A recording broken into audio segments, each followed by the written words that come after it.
Hello, this is Graphic Policy Radio. This is Comics Podcast. This is your host, Ilana Levin, the podcast where politics and comics meet.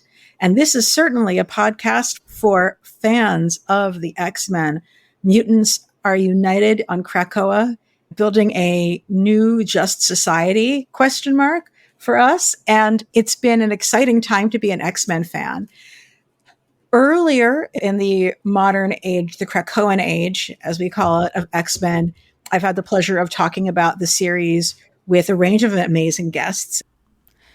Like I've had Jamel Bowie, Spencer Ackerman, Nia Ching, Stephen Attewell, really great people. You should go listen to those episodes for sure. But it's been a while since we've talked about the current X-Men books on this podcast. And so I thought, let's just go check in, like what's happening in the X-Men world right now. Oh, it's kind of a lot. We're actually in the fall of the fall of X is happening. It's a big moment. And I thought that it might be time for folks to come back together and discuss where things are at in the X books, get some of our feelings, thoughts out. As the series continues to be incredibly riveting and really some of the most exciting and political X-Men books that have ever happened. We'll begin with a brief spoiler-free sort of check-in on, yes, we're reading these books and we like them. And then we will go into a completely spoiler conversation about what is happening now on Krakoa and beyond. And joining me again to talk about X-Men, we have Spencer Ackerman. He's a Pulitzer Prize and National Magazine Award-winning national security reporter and a new columnist for The Nation magazine.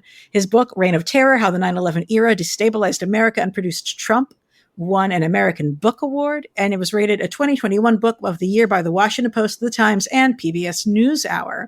Along with Evan Narcisse, he's the co-writer of the new DC Black Label miniseries Waller vs. Wildstorm with artist Jesus Meru and color artist Michelle Atea, and that comic is fucking amazing. And I just got to read issue 3. My jaw was on the floor. My jaw is still on the floor as I speak to you right now.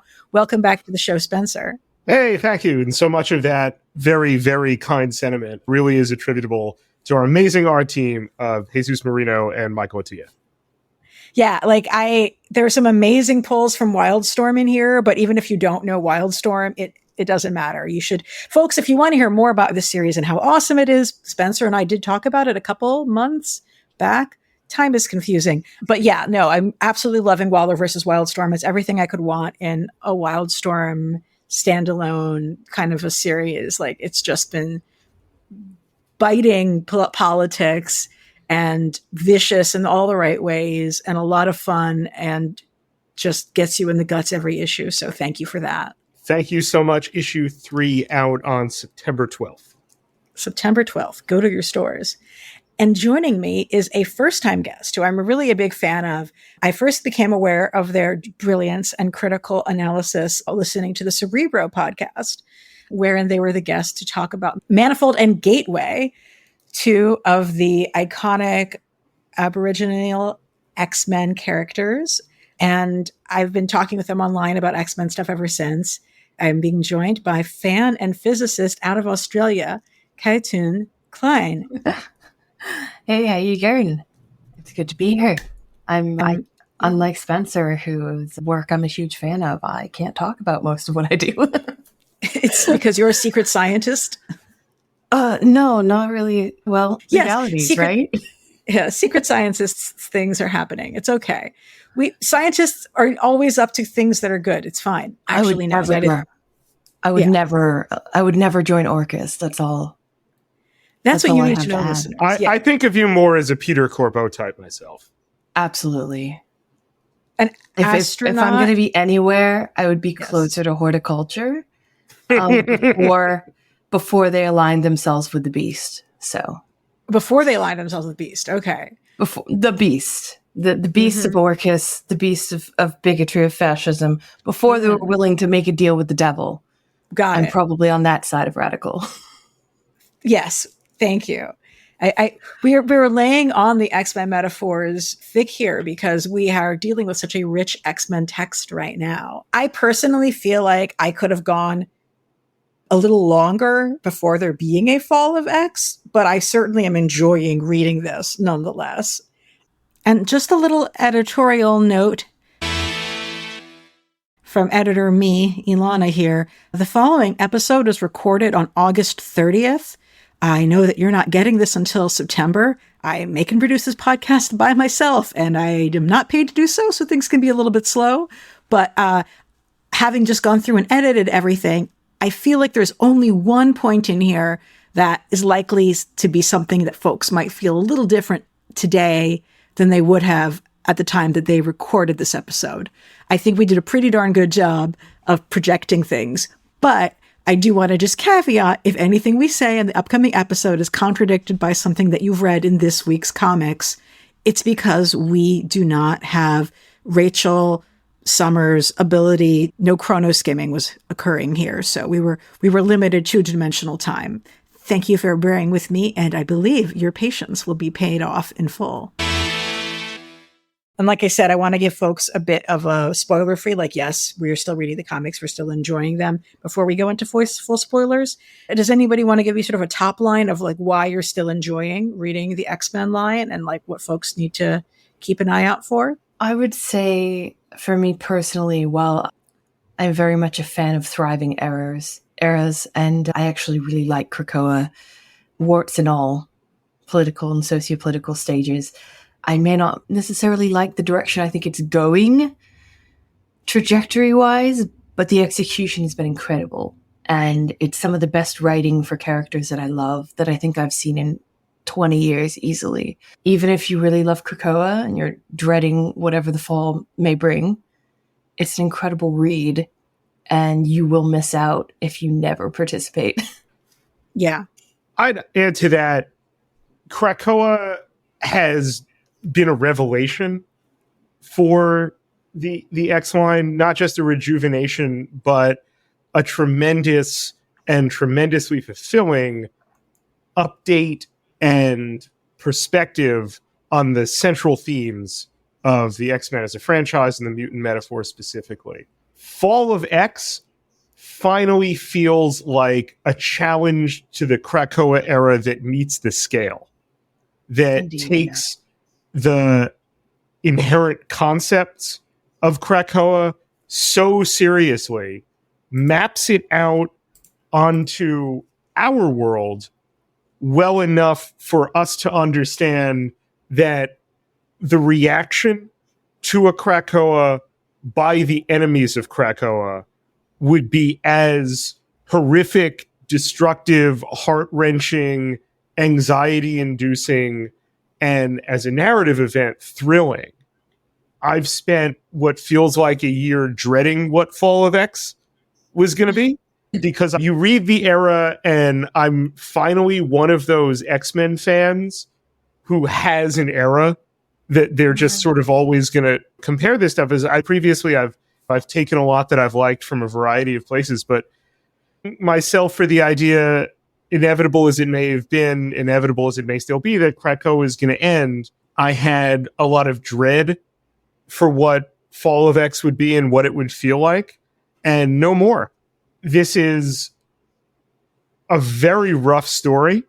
I think someone, I'm forgetting who, in the Cerebro orbit, compared it to being Earth 616 Days of Future Past.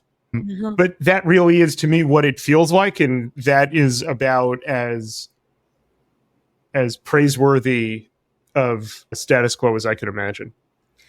And I'll say that, generally speaking, it also feels like when things are upsetting that are happening, the people who are doing them understand that and are doing them with that full thoughtfulness and respect in mind, rather than it being fridge type situations or belittling, or people know what they're doing and they're treating it with the seriousness that it requires. There are I feel like maybe tiny edge cases, but overwhelmingly this is true. And that really does go a long way, I think, for keeping me excited and reading and ready to keep up with it rather than just step back. And it is really exciting. Like there's twists and turns that have happened just now that feel like really excellent payoff for story that I've been told so far. And it's presenting opportunities for really interesting stories that we wouldn't get otherwise. I have like basically like there's two, I don't even know if bête noire is the right word, that it kind of dances close to that I'll go into in the spoiler stuff that I'm like, oh, but please don't do this but I'm reading a good chunk of the line right now and really enjoying it. And the reason we're doing this episode is because when I read the Hellfire Gala issue, I immediately reached out to these two wonderful people and said, I need to talk about this with you because I have so many thoughts. And the fact that we have so much to say about the series speaks to the fact that this is still a comic that has big ideas and is doing big things. I also don't think this is the end of Krakoa. I definitely think that it is the middle phase and that Krakoa can still be reborn. And I hope it will be. And from here on out, there are spoilers. Unless there's anything else people want to say before I go to that. Yeah, I did want to add that for anyone who is hesitant to read this because they really like Krakoa, there have always, as Spencer said, there's always been some existential questions that Krakoa asked but never waited for an answer for. And one of them, I think, in terms of identity and land and the sense of a nation, is being answered resoundingly here in heartbreaking ways, but it is worth reading. It feels good. It doesn't feel just like some edict from on high and they're putting the toys back in the toy box. This does have an irrevocable effect on these characters that we love in a way that feels like it's going to last for a very long time. It doesn't feel like it's all going to reset. It doesn't feel like it's some alternative timeline that's going to disappear and only one person's going to remember it. This is something really important to these characters, and it's written and presented in a way that admittedly is a little upsetting. But as you said, it feels like it has the due respect given to it. And so for anyone, especially for Kinfella who are hesitant, it's worth reading. It really is worth reading. Please do. And with that, I will say by one thing that I was like, we were just about to, and this is the spoiler part, we were just about to begin to look at what democracy might look like on Krakoa. And then, then they're like, but wait, we're about to have nope, now time for everything to go to hell. Like, God damn it. Which I actually sort of appreciate it as a tease for someone like me. I just really hope they do eventually go back and look at, in this Reformation, what would it mean to actually do democracy on Krakoa? Because comics very rarely do democracy in stories. I have theories on why, but I honestly feel like, especially with Kieran Gillen is like knows politics enough to do a good job of it. I would love to see it happen. So we've always seen politics on Krakoa be elite politics. Yes, we haven't seen it been mass politics yet. Yeah. And it felt like there was a moment. We saw it literally in like in the second to last issue of Immortal. It was like we were about to, like, they're going to be like, okay, motherfuckers, we're going to have an election. And like Elon, and I'm like, yes. A real election, not an election of X-Men. So I really do hope we get the election we were promised. And I certainly think the fall of Krakoa certainly gives us an opportunity to point to, yes, there needs to be one. So I fully believe that this can be set up to happen very soon. But it's definitely something that I've noticed in general that comics don't like to do that. They always like to tell a story about a king. They like to tell a story about a chosen one. I think it's really exciting and more interesting when we do stories that are neither of those things. Anyway, so a lot of the folks are feeling like we knew Fall of X was coming because of the structure and cyclical nature of comics and because of the way things are solicited. But we've also seen so many of these pieces, like, for example, the poisoning of the medications and stuff like that, coming together over not just this year, but the year before. And this has really been built up to through the series. One of the pieces that, and I'm just barging straight into like political messy stuff. One of the things that I really thought about, especially when I was reading the first issue of X-Men that came out after the gala, was how much It didn't occur to the mutants that their opponents would hate the mutants so much that they would kill humans to win, right? Like, I know that Magneto knows this, you know what I mean? But like, this isn't like top of mind for how the X-Men and Krakoa leadership have been acting in general. And like the sabotaging of the medication to turn the humans into the hostages was just something that I think that it didn't occur to most of them that they could even do. And it struck me. There's a quote which is commonly, I believe, misattributed, but maybe correctly, but I think misattributed to Israeli Prime Minister Golda Meir, who is plenty racist and genocidal on her own, but who potentially may have said, like, I'm caveating everything based on research, but peace will come when the Arabs, you know this, yes, peace will come when the Arabs love their children more than they hate us, is what she has articulated. And certainly, I will say, regardless of what she may or may not have said, this was a statement that was told to me as a child growing up in like a Zionist-dominated culture. And like, just in case any listener is doubting, that's a fucked up thing that people say. That's not true. But like, I think that what we see in the comic perhaps reflects that mindset where like, they're like, we can't imagine that the humans would hate us so much that they would kill their own children. But here we are. Anyway. Yeah, I think that that's also in a way why it was so important that Magneto be gone. Yes. Because you have to be the survivor of a genocide to really understand how desperately bigots will strive to eliminate you, even at their own expense. And I think that Magneto would have recognized it very early on. And I think that he would have done whatever it took to win the situation, because he knew that there's no negotiating with fascists. But I also think that there's a little bit of hubris in it in regards to Charles, and that he just always thinks that he can negotiate with anyone. He always thinks that he can, if he plays nice enough, the bigots will accept him. It's just never going to happen. Just to jump in on that as the Magneto guy, I really liked the way that they took the character off the table in X-Men Red and Axe. But what didn't sit well with me is that I didn't understand what the overriding editorial need to get rid of Magneto was. That didn't make sense to me, as devastated as he was after the events of Trial of Magneto. Only when the Hellfire Gala came out did I understand why it was editorially important that he not make it to that gala. Because if he's at that gala, nothing goes the way they need that issue to go.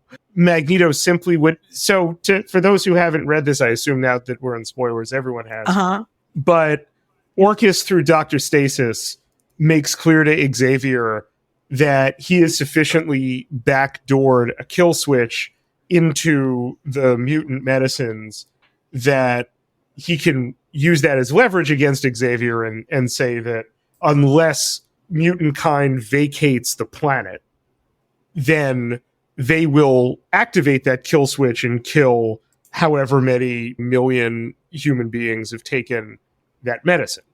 Charles feels checkmated in that scenario, and Magneto simply would not make that arrangement.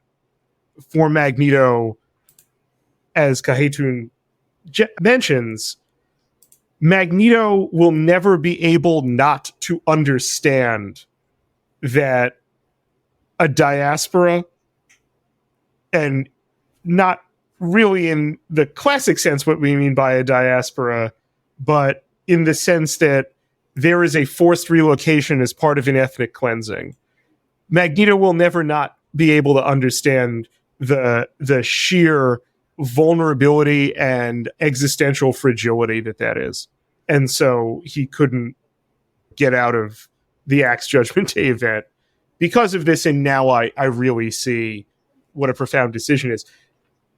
And Kaetun, given that we're now going by, I guess, some Cerebro designations, the Manifold person, it occurred to me as well that I didn't understand Manifold's arc in the Rogue and Gambit miniseries, But now it just seems like similarly, Manifold would have been able to get them out of that scenario, and so narratively, he can't. Or even just losing him to eliminate that possibility would have been unthinkable. Yeah, exactly. Like the Hellfire Gala couldn't have gone the way editorial needed it to go. They couldn't tell that particular story if they had either Magneto, Manifold on the table, and this is really interesting to me, Storm.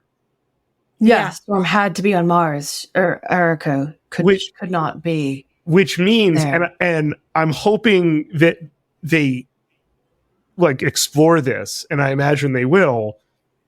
Storm has now missed her second consecutive mutant massacre. And when she missed the first one, it was devastating to her to the point practically of madness. And Callisto had to bring her back from that.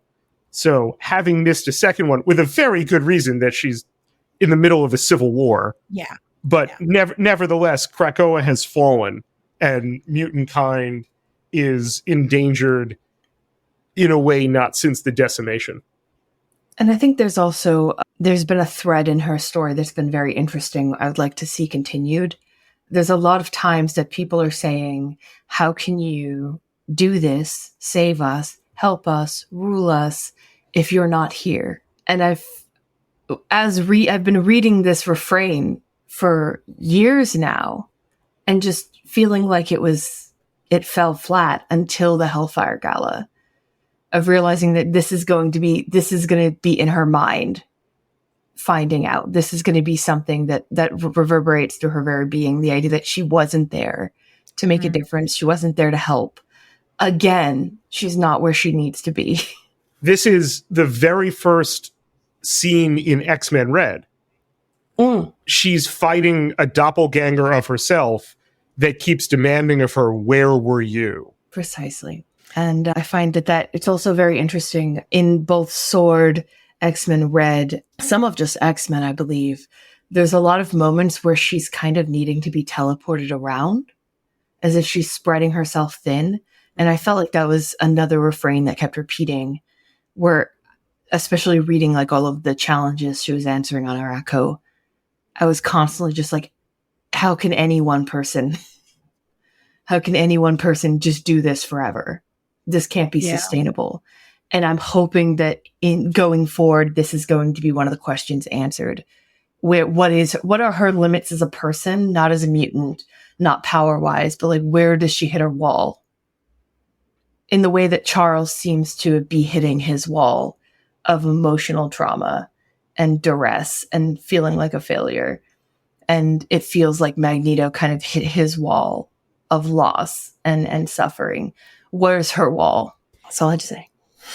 And I think that that's like a character challenge for her that has been spoken of more than it's been shown. And so I'm glad that they're actually going to do something to be there, you know what I mean? Rather than just like imply it.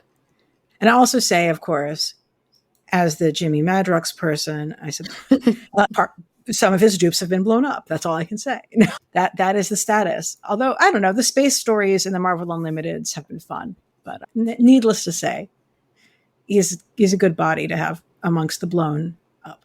Yeah, I think like that was, like, how did you feel about the way the busting and breaking of the bodies of the new X-Men team was handled on the page by Nimrod, like dropping in, and sort of the dark humor and sarcasm that Nimrod is using in that moment, and basically turning this beautiful splash page into a splash of blood, but not gory. It's a very strange, like, kind of.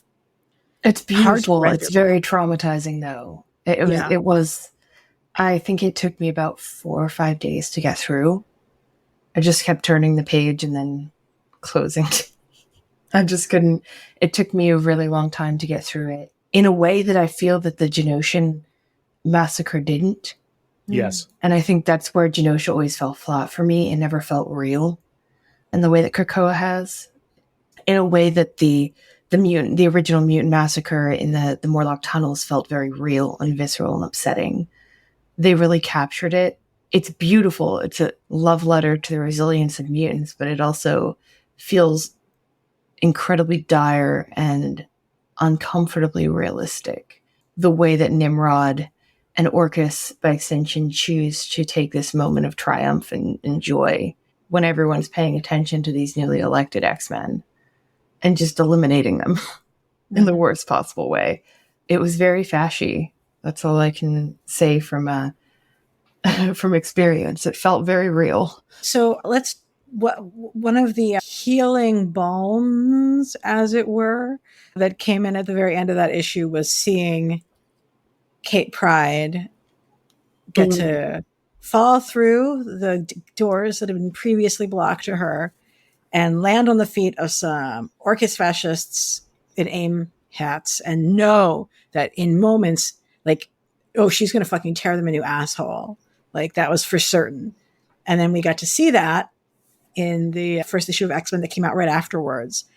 I think this was a particularly effective issue of X-Men, not just because we get to see, like, yes, Kitty, who is Jewish and subtextually, vaguely textually queer, kicking the ass of some Nazis, but also because she gets to sort of have a conversation that I have been really hungry to see the series represent all this time. If folks want to go back and listen to the episode of Graphic Policy Radio about Marauders called Marauders: Be Queer, Do Crime, I spoke there about how effective a metaphor it is for biphobia that Kate can't use the doors to Krakoa. Like, of course she should be able to get there. Everyone else can be there. I mean, it just isn't working, even though she's trying. And we open this issue of X-Men with her on a park bench talking to her,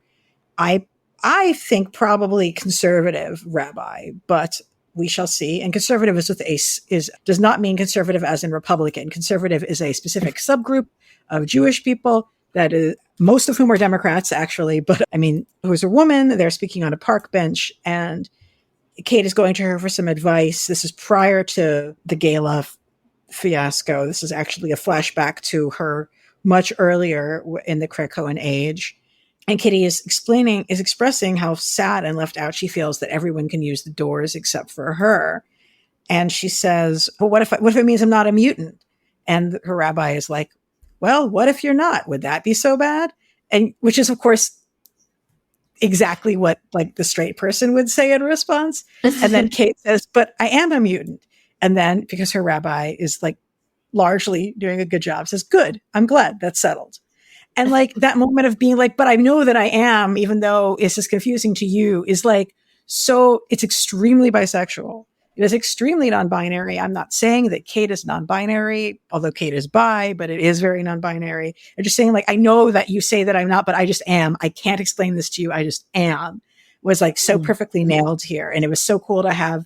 I mean, anytime we have rabbis who are not, like, old men with huge beards in comics, it's a triumph of representation, because most rabbis are not that. But it was so cool to have that conversation happen and then watch Kitty just kill some neo-Nazis after having a flashback to a heart-to-heart with her and her rabbi. It's cathartic. It is. There's a little bit of, there's a couple things that the rabbi said that doesn't really align with any Jewish theology that I'm familiar with, in terms of saying, like, I guess this is where God needs you to be. It's just like, that's like a Goyish thing. I've never heard, like, a Jewish person articulate that, but to the heart of the matter, I appreciated seeing her rabbi there. If you know a rabbi who would like to talk to me about this issue, I'd love to talk to them. I just realized I've been on mute as I've been trying to jump in on this. Yes. I just want to say, yes, I had that same kind of hiccup, but Jerry Duggan resurrected Kate Pryde on the 18th attempt, and for that, I am very grateful for the way Jerry has portrayed Kate Pryde, Kate's relationship to her Jewish identity, and how that relates to her mutant identity. I'm very grateful for that. And as well, on the representation of a woman rabbi, I agree. Probably, well, here's the thing. I think if this is Kate's rabbi in New York, that's probably a reform rabbi. But I think Kate's rabbi in Chicagoland is certainly, I think the Pride family went to a conservative synagogue in Chicagoland. For sure. Well, they're in New York for this exchange, but should we? A large percentage of conservative rabbis are women, though. So I'm just like, my one thing here, I am honored that one of the dearest people in my life is my late mother's best friend, Rabbi Leslie Bergson, who was one of the very first women ordained rabbis in Reform Judaism, which means she is one of the first women. She's one of the first women rabbis in the history of the Jewish people, which is 5,800 years old, allegedly. Yeah. Badass. I love it. I will say also, just for a moment, to bring it back to the manifold of it all, because I'm always willing to bring it back to the manifold of it all. I noted that the park bench scene, while obviously indicative of different faith and beliefs, was very reminiscent of the times that Eden goes back to home and has discussions about, are you Krakoan or are you, well, I'm both. Okay, then you need to hold them responsible. Like, you need to hold them accountable to the laws and the beliefs. I found it very interesting that both he and Kate have gotten those moments. And to an extent, Storm has also gotten kind of that moment with Doom, Victim on Doom, where they're kind of called to account for, like, well, what are you? Who are you? Where are your allegiances? Do you still believe the same thing? Are you still holding true to your doctrines? And if so, you need to show us. And I'm really hoping that the Fall of X, especially because of the Rogue and Gambit of it all, wasn't necessarily my favorite run. Not because it was bad for Aiden, just specifically because there were some depiction issues I had.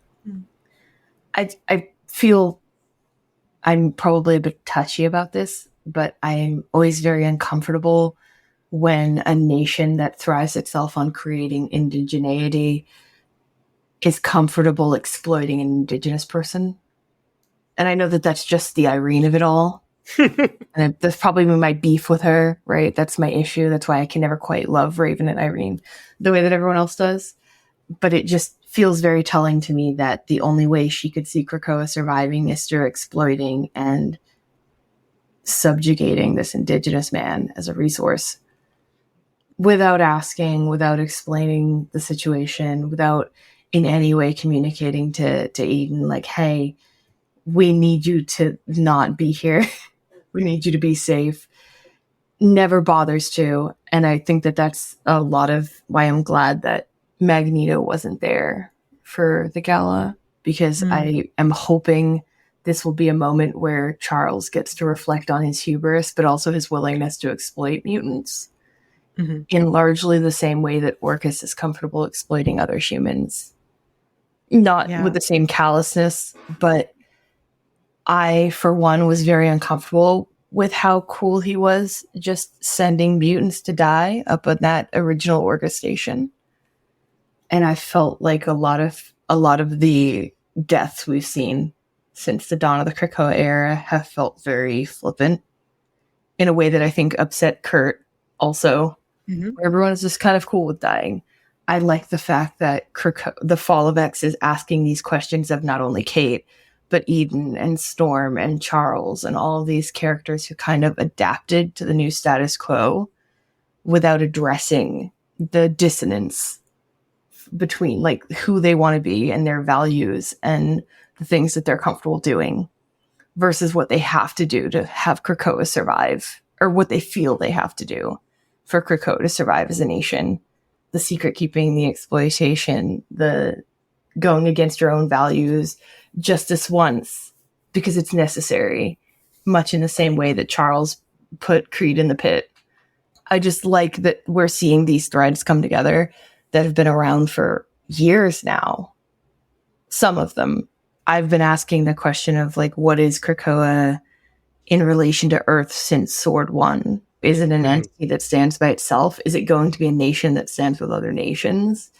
Because you can't really be part of a planet if you're not going to participate at the very least on some even level with the other peoples of then. And I understand mutant superiority and the idea of mutants thriving on their own in a place for themselves because it's the only way they've been able to survive. But clearly it didn't work. So I'm hoping the question is asked. Mm-hmm. Did they do the right thing? And not, did Charles do the right thing by lying to protect Mora?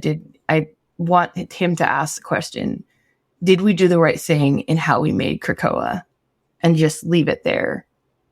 That's what I want. That's all I'm hoping for. Well, one of the things, just to jump in on that, one of the things that I gravitated toward in the Hellfire Gala and everything that's come afterward, which is to say X-Force 46, is the irrelevance of X-Force to the destruction of Krakoa. And given the stuff that I write about, that's kind of just an irresistible thread to pull on. That the state security apparatus, which grants itself exceptional power, privileged status within a society to act in extra legal ways as a matter of institutionalized routine, all on the promise it is necessary to keep the system operative, to keep the thing going.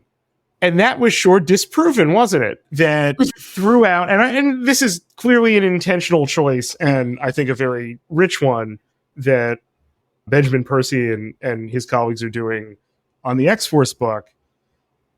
As the exploits of X-Force have gone on, they've spiraled further and further away from anything having to do with protecting Krakoa from Orcus, which turns out to have been, as we knew from Hoxpox, the actual existential threat on offer here. The one that exists, that was created precisely as an antipode threat to Krakoa. And X-Force didn't stop that. X-Force was busy with its own thing. And there, I think, is a powerful lesson in how the entrenched interests of a security apparatus become self-perpetuating rather than fulfilling to the original purpose of that arrangement, to the point that makes that so-called original and foundational purpose more of a founding myth than a material reality. It has. And Spencer's right. I feel that X-Force, like many special security apparatuses for countries, it's spent almost all of its time from its conception in cleaning up its own messes. Its existence now is completely engaged in justifying its own existence, in my mind. It's got to clean up its own messes. It's got to justify the things that it's done. It needs to take care of the threats that it has created. And in all of that, it has not once addressed Orcus. Not even close. It hasn't even touched it.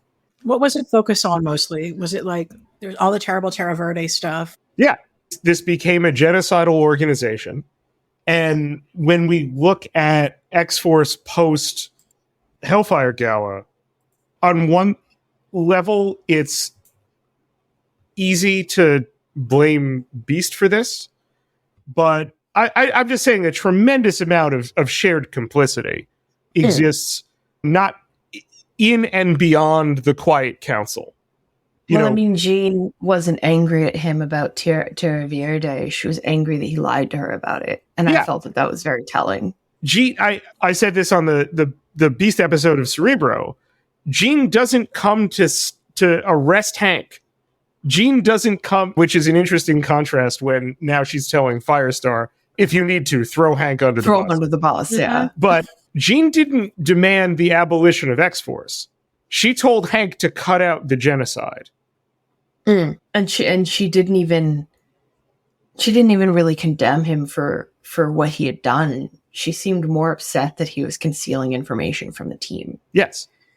And that felt so telling of not only how warped the moral core can become when you consider the people inside the machine your own, But also, she just left. She didn't go to the Quiet Council and demand that there be some reparation for these millions of people killed. She literally just washed her hand of it. Yeah, she said, "I'm not part of this anymore. I'm done here." I forget if that's when she quits the Quiet Council, but no, but yeah. She quit X-Force though. She quits X-Force, but she's gonna stay on the governing council. And she never brings it up to the Quiet Council, and I think that that's pretty telling of, very largely, as I said, with Charles, his willingness to set aside his moral compass just this once.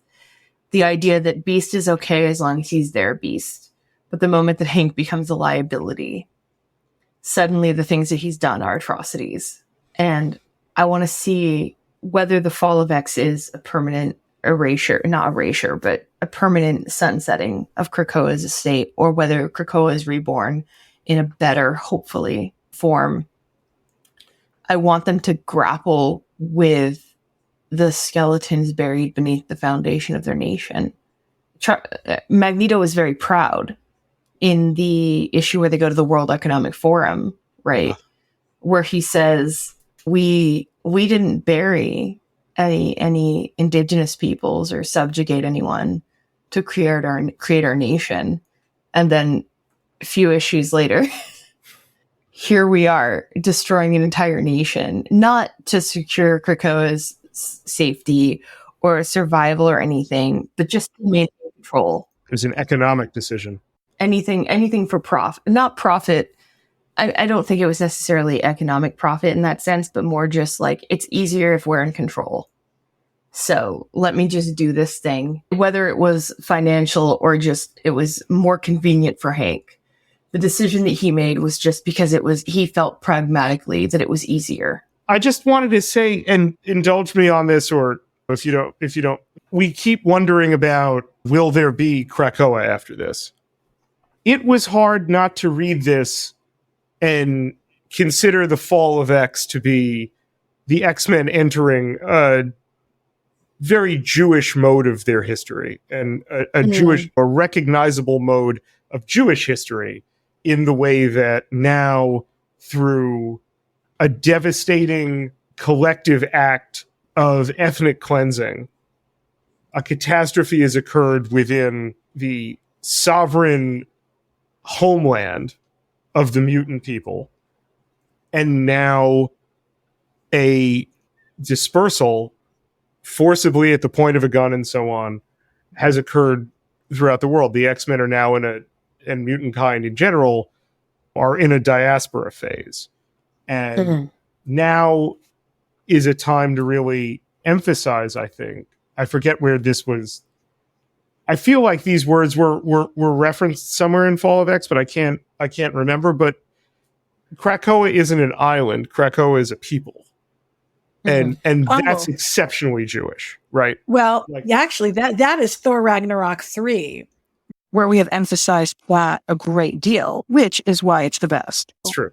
But this got really literalized in Immortal X-Men 14, where the 250,000 population of Krakoa are now in a desert being led by a guy called Exodus. It's amazing. Assisted by a person called Hope, with Exodus explicitly narrating that he's going to march them to the promised land. He has no idea where it is, but he has faith that they will get there. And I'm so excited for this for him. He's been waiting for this his entire life. He was born for this moment. He starts out trying to conquer Jerusalem. And now he's before that. But to get also perhaps to Alana, you can correct me on our people's history. But the two temples fall, Babylonian captivity, obviously Roman domination toward the end of the kingdom of Judea, but also another 2,000 years after the fall of the Second Temple pass with the Jewish people in exile. And while I don't really want to touch on where Israel fits in all this, there's Cerebro episodes that do that. The point I'm really getting at Krakoa, if we have moved into this kind of Jewish phase of history for mutant kind at the moment, or by which I mean, being less tongue-in-cheek, that the Jewish resonances within the prism of the mutant metaphor now seem to be kind of shining pretty brightly, is that Krakoa cannot exist for an extremely long period of time. The power of the community and the legacy of Krakoa can sustain people in exile to the point where even if they never get to see it again, even if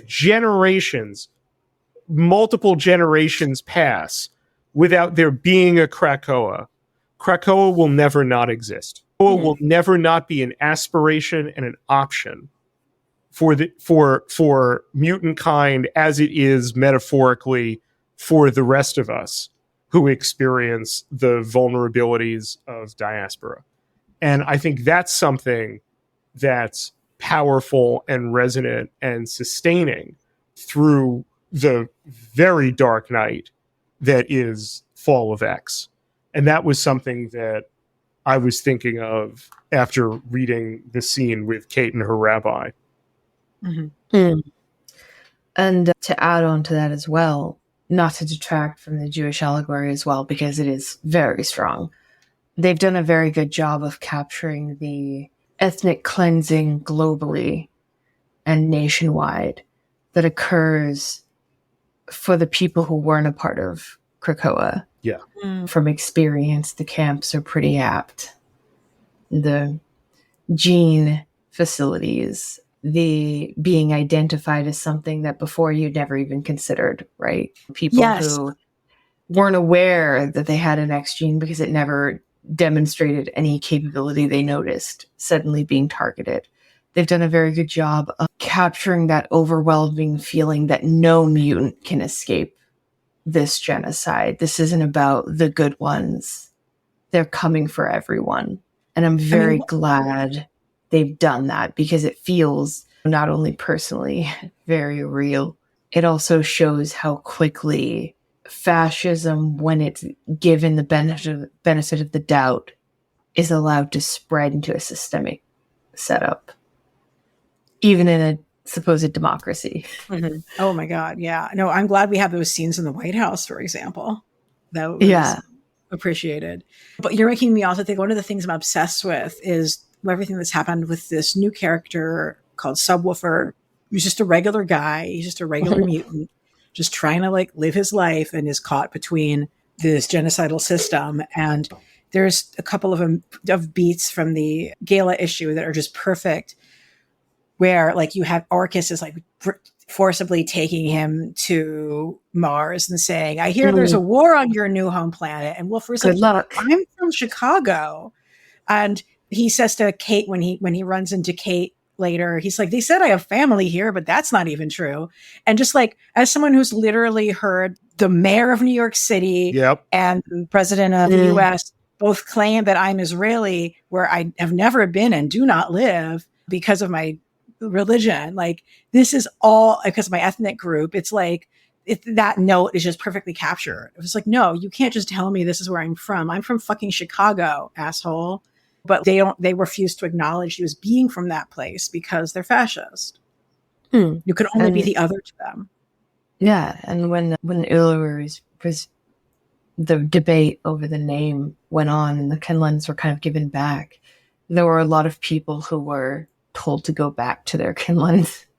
They're really capturing the feeling of that like pervasive, you don't belong bigotry, where, oh, if your identity is so great, then you guys should go back where you're from. They've done an incredible job. I haven't had, from the Hellfire Gala on, I haven't had any actual complaints. I've just felt personally uncomfortable a few times. Have you read Alpha Flight? I have read part of it. I have not finished it, but I have no problem with spoilers. So feel free. So I'm an Alpha Flight person, and I really appreciate that not only as Fall of X proceeds and all of these amazing stories come out, to highlight different aspects of the implications of the fall of X, that there's also an Alpha Flight book being published.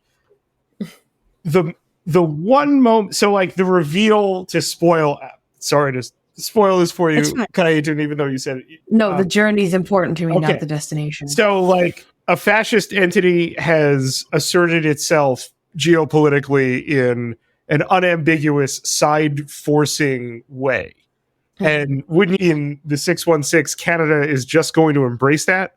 And so they love the residential schools. They love it. They love this stuff. And this Alpha Flight book really leans into that in a very satisfying way.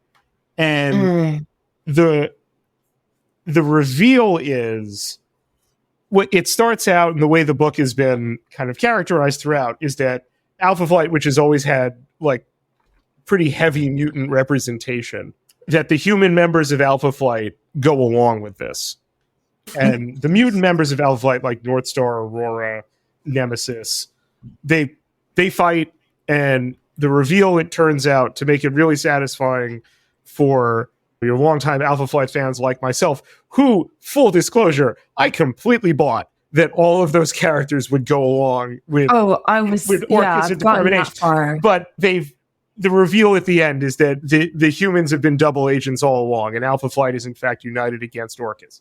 However, Michael Two Young Men, Shaman, the indigenous member of the original John Byrne Alpha Flight team, has as the last line of the book, "We need to move every mutant off Earth as soon as possible." And I was just like, to make an indigenous character kind of give the line that now persecuted minority must be forcibly relocated gave me some pause about that. I find it okay. So this is going to sound very mean to him as a character. I'm an old school Alpha Flight fan. All right. I've read since issue 1. I'll never stop.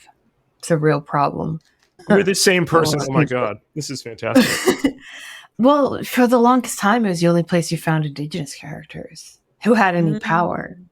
And then Gateway was really my bridge into X-Men, because I felt like he was respected in a way that we just don't get.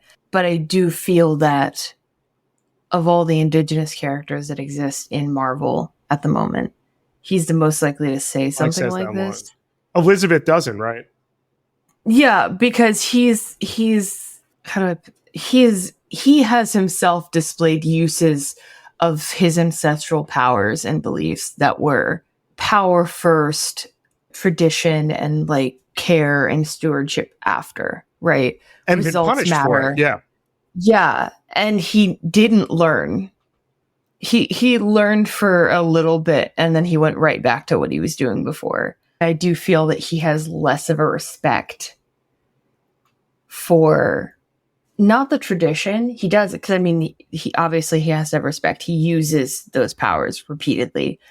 But I do feel that he is more comfortable shucking off the responsibility and the restrictions if he feels like he's getting results. So the idea of him saying, we'll just leave, we'll get them to leave. Yeah. And then the assumption is that he's going to be able to bring them back. There's like a hubris there that felt right, but it did make me cringe. Yeah. Like, I haven't been spoiled properly. I haven't read the entire thing. I think I'm 10 pages from the end because I was trying to catch up for tonight. But a friend of mine had mentioned it, had like sent a screenshot, and was just like, yikes. And I said, listen, if anyone was going to say it, it would be that character. I really loved Alpha Flight 1. I thought the move with Feedback's wife on him to Orcus out of fear of self-preservation mirrored what we saw in Dark X-Men when Buddy's dad informs on Carmen for the same thing that, like, we've really got at this point, even though they have been explicit about calling Orcus, Captain America calls Orcus a fascist organization, right? They're past the point of having us kind of draw our own conclusions about what Orcus is. But those were scenes where you can portray the horrors of fascism, as and appropriately so, as they have with the death camps, the relocation centers, the outright assaults on Krakoa. But it's important to also show in those moments of turning people to inform on their loved ones and their neighbors, that is how the regime ultimately sustains itself. And it's important to show that. The fear of exposure will always drive them to expose others. It's a self-repeating cycle. I mean, as disclosure, someone who did go to a Australian version of a residential school, that is a key way of keeping pupils in line, is you get merits or demerits based on reporting others and surveilling each other to the point where no one forms any relationships or connections because you just don't trust anyone. And I do feel that they've done a really good, especially with Alpha Flight, an incredible job of depicting that paranoia, where every time a character is kind of off on their own and the art and the framing is focused on that character, you're anxious about what they're going to do. Like what's going to be revealed about their what are you going to learn about this character in this private moment. And I think that that's a slept on thing in the Fall of X, is there's been a lot of really good solo moments that are almost claustrophobic in how they amplify that sense of paranoia and nothing is safe and nothing is sacred and you can't trust anyone. Even the characters that you like, you're a little nervous when the narrative focuses on them too much. I've been sweating for Domino. Oh, man. Huge Domino fan. It's not a good era for me. I want to know where Doug is. Yeah, the moment where Doug gets eaten up by Krakoa for his own protection, which is so funny because we're all just like, oh, we must protect Doug. And Krakoa's like, no, seriously, we must protect Doug. I know that Doug has made some controversial and hard to explain choices. I am obsessed with the question of what's him and what is Warlock and how do those two things relate. Yeah, let's talk about Doug Ramsey. Well, Warlock is dead now, right? Or as far as we know. As far as we can tell, yeah. Yeah, and whatever the island has been kind of inoculated with, technarchy-wise, it doesn't appear to be, at this point, a plot point. We saw the pit because of the Struckers. And Doug isn't in the pit. Right. So where's Doug? Sinister, we don't see Sinister either. We don't see Sinister either. We don't see Sinister. Maybe there's more than one area of that's true. We don't see Sinister either. But like Krakoa has we kind of got this I think in Immortal X-Men 13, but like Krakoa has sort of decided like I'm taking a breather on you people. And the absence of Doug just seems really crucial there because like when Xavier is back on Krakoa at the end of the gala, it says Population 1. So, like, Doug not there.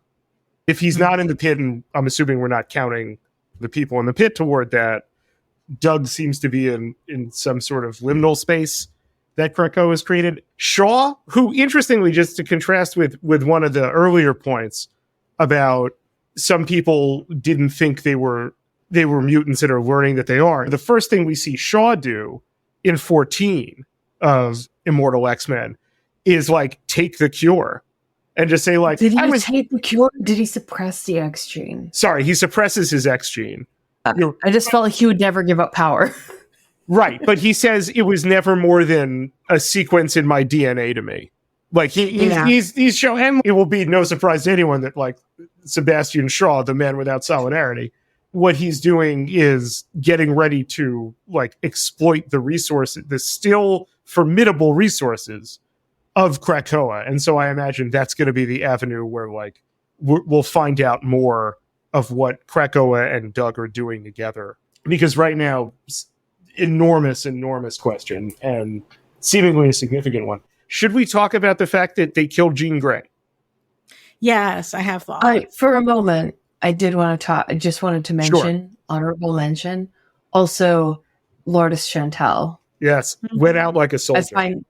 Went out exactly the way that the illusion said she did. And also on top of that, went out at roughly, I presume, about the same time that Shaw gave up being a mutant as far as he's concerned. Ooh. I felt it interesting that Shaw completely throws off. He doesn't even ask about Lourdes. He doesn't seem curious about what happened to her, but he seemed shattered when he found out that she faked her death to get away from him. Right. And I find it interesting that all of the power players have shown their attitude towards mutantdom, all in a very, very neat succession of issues.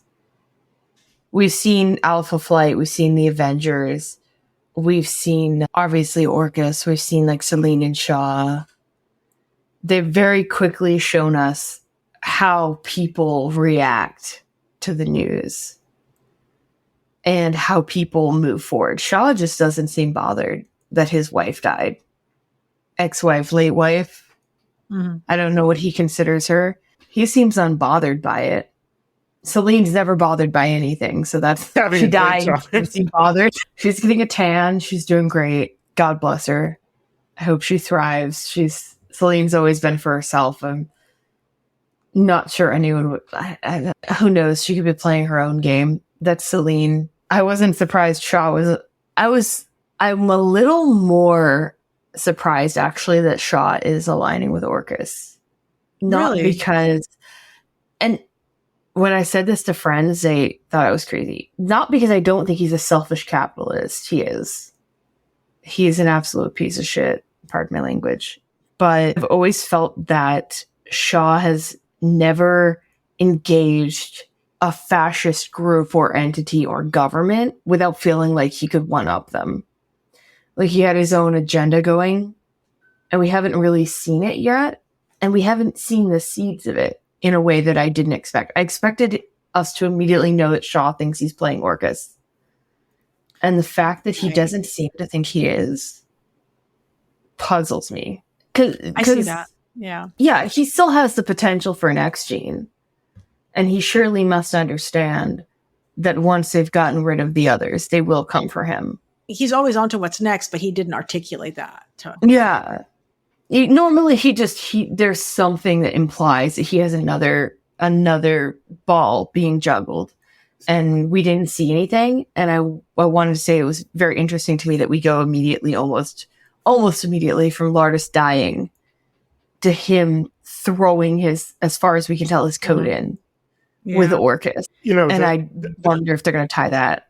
The central flaw in Shaw's strategy, and to me this makes me think of him as naive as Xavier was, is everything depends on Orcus respecting legally Shaw's claim to own Krakoa. And do I have some news for him about how Nazis respect the property claims of the people they seek to exterminate? Boy, do I have some news for him about the idea of civil forfeiture. Yeah. This is a bold strategy, Sebastian. I mean, he's going to get fucked. I'm glad that he's not too smart. I will appreciate it. Yeah, I want to see him get fucked. I want him to think he's clever and on top of it till the very last moment when it gets ripped away from him. And all of the peace and the prosperity that Krakoa offered him flashes in his mind. His friend coming back, him getting to spend time with his son, like getting a second chance with his son. Oh, yeah. The chances to right all of the wrongs that he had done. And he turned on all of those because he couldn't let go of the fact that he was pissed at Kate and Emma. Like, that's what it boils down to, right? Yeah, he's angry about the fact that he got bested because he couldn't stop himself from killing Kate. He never takes responsibility for the fact that he made that decision. He did not have to do that. That was entirely unnecessary. He couldn't help himself, and he has faced the repercussions since, and he is blaming everyone but himself. And I can't wait to see him fail. But he gave up a chance to be a family with his son and to maybe make things right with his wife. And he did neither of those things. Yeah. What can I say, man? Speaking of villains, I am also really... I never thought that we would have so much Kingpin in here. It felt like a non sequitur, and I'm enjoying it so much. Okay, his Gala look is perfect, by the way. Like that's like this Caesar getup, fucking brilliant. I'm definitely excited about him being with Typhoid Mary, because I love Typhoid Mary and I enjoy them together. When we look at like two forces in the human world that like have the potential to destroy the house of cards that Orcus has built, figures that on one level could devastate the narrative that Orcus has built and needs to maintain, and on the other hand, decimate the organizational infrastructure that it needs to maintain itself. They've done that in alienating first and trying to murder first Steve Rogers and then the fucking Kingpin. Yeah. Like, how many times in the Marvel universe does the Kingpin walk into your organization, suborn it, and destroy it? I would simply not fuck with this man. He's a force of nature in the same way that Apocalypse is. Yeah, like... I don't understand the decision they made. They had Omega Sentinel completely unnecessarily go after Kingpin, and he doesn't let stuff like that go. No. So, and they've gone after his wife. Yeah. Yeah. Also, canonically, something that Kingpin does not appreciate and takes reprisal. Not a fan of it. Yeah, not really doesn't enjoy it. It's like his least favorite thing. And the Captain America, the silent human thing. Well, too. just like the Captain America of it all. If there's one figure your fascist organization is going to want to keep from opposing you and like speaking out against you, I would think it would be Steve Rogers. And good thing narratively that we get Steve Rogers in the X-Men book, because that's what Uncanny Avengers is, right? Like, ain't any Avengers except for Quicksilver showing up to help the mutants here. A mutant, as far as we're concerned. Who's not a mutant, but like also kind of is. He's a mutant. Yeah, like he was on He's culturally mutant. Whatever the current state of the canon was, a founding member of the Brotherhood and also a member of an X Factor team. So yeah, he's in on this. Point being, other Avengers, nah. We see them at the gala and then they run off panel to the Free Comic Book Day book, and like that's it. I love the point though that they make to Sam and all them. Like, you should be happy that Kingpin is here because you don't have to deal with them. And they're like, oh yeah, no, you're right. Good point. Yeah, the first like 15 to 20 pages of the Hellfire Gala are an amazing piece of narrative misdirection. Where like, now that I've done one of these things, it fascinates me the choice that they'll make given, what is it, like 72 pages, right? But nevertheless, like, page real estate is really precious.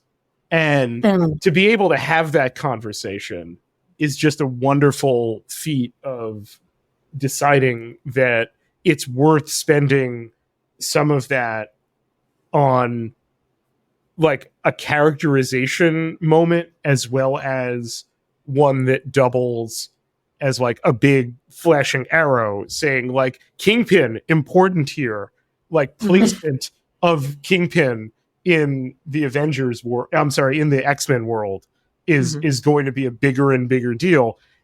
And also potentially that like if already perhaps the Avengers individually had reasons to justify to themselves not coming to the aid of the mutant population, as has been the case throughout the publication history of the Marvel Universe.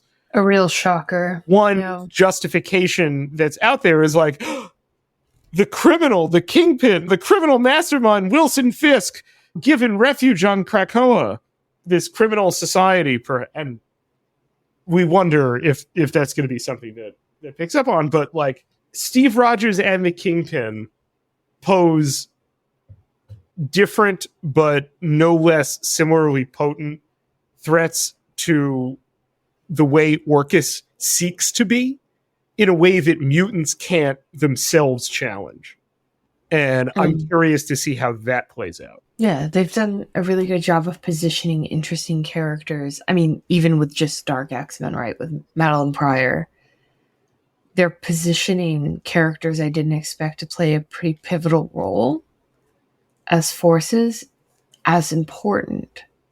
I'm really curious about Kingpin. I don't read Daredevil or Spider-Man. So my knowledge of Kingpin is limited to like older Daredevil runs that I read. But I've been really fascinated by how they've made him not only a force, but he feels instinctively aligned in a way that I didn't expect. Like when he showed up, I was like, he's going to double cross them, right? Orcus is going to show up and we're going to find out that he was working with Orcus to like protect Mary. That was my assumption. But the fact that he openly, immediately was on the side of mutants has been interesting. Because he doesn't even know where Mary is right now. Yeah. Yeah. And he's not pulling back to his home base and making decisions based on his own intel. He's working, as far as we can tell, with Emma. I didn't expect that. I'm excited. I really like the fact that I haven't been able to guess many of the directions this has gone.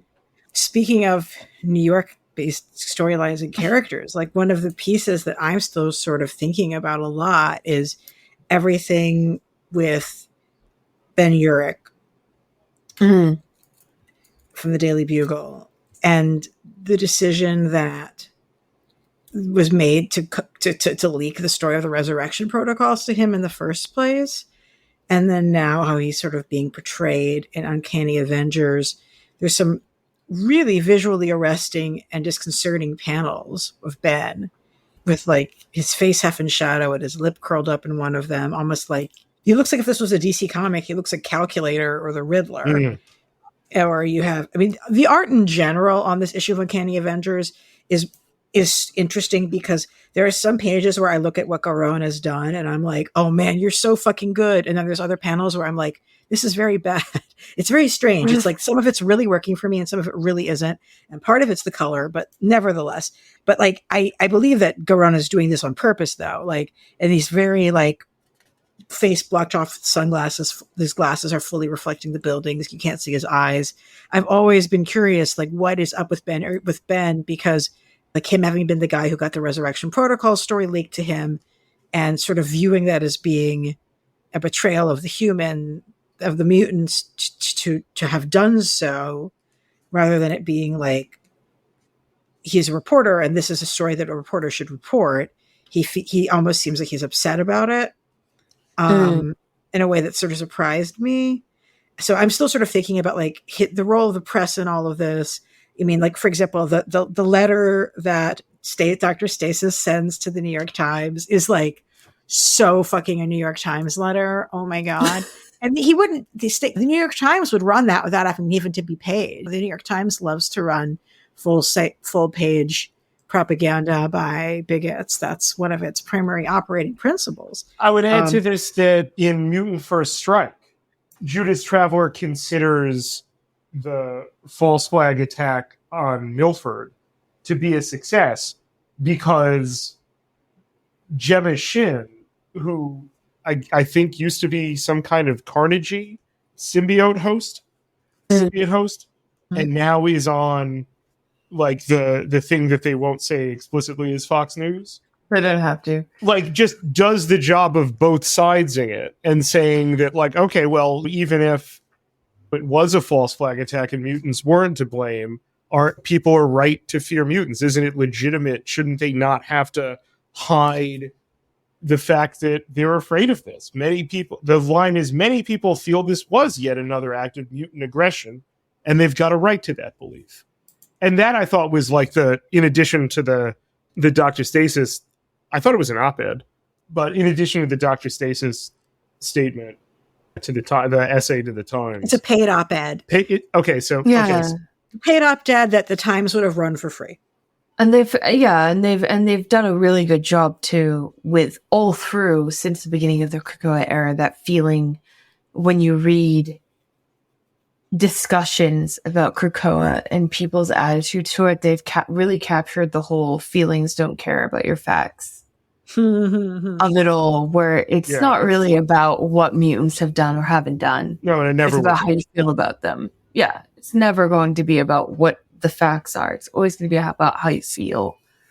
I've also loved the way they've emphasized the propaganda in this. They've done an incredible job. It's been wonderful. One of the things that made me gasp was they had one of the data pages that was like an Orcus poster or meme. That was the picture of Magneto, and it was just like, "Thank you, Orcus, for closing the gates to him."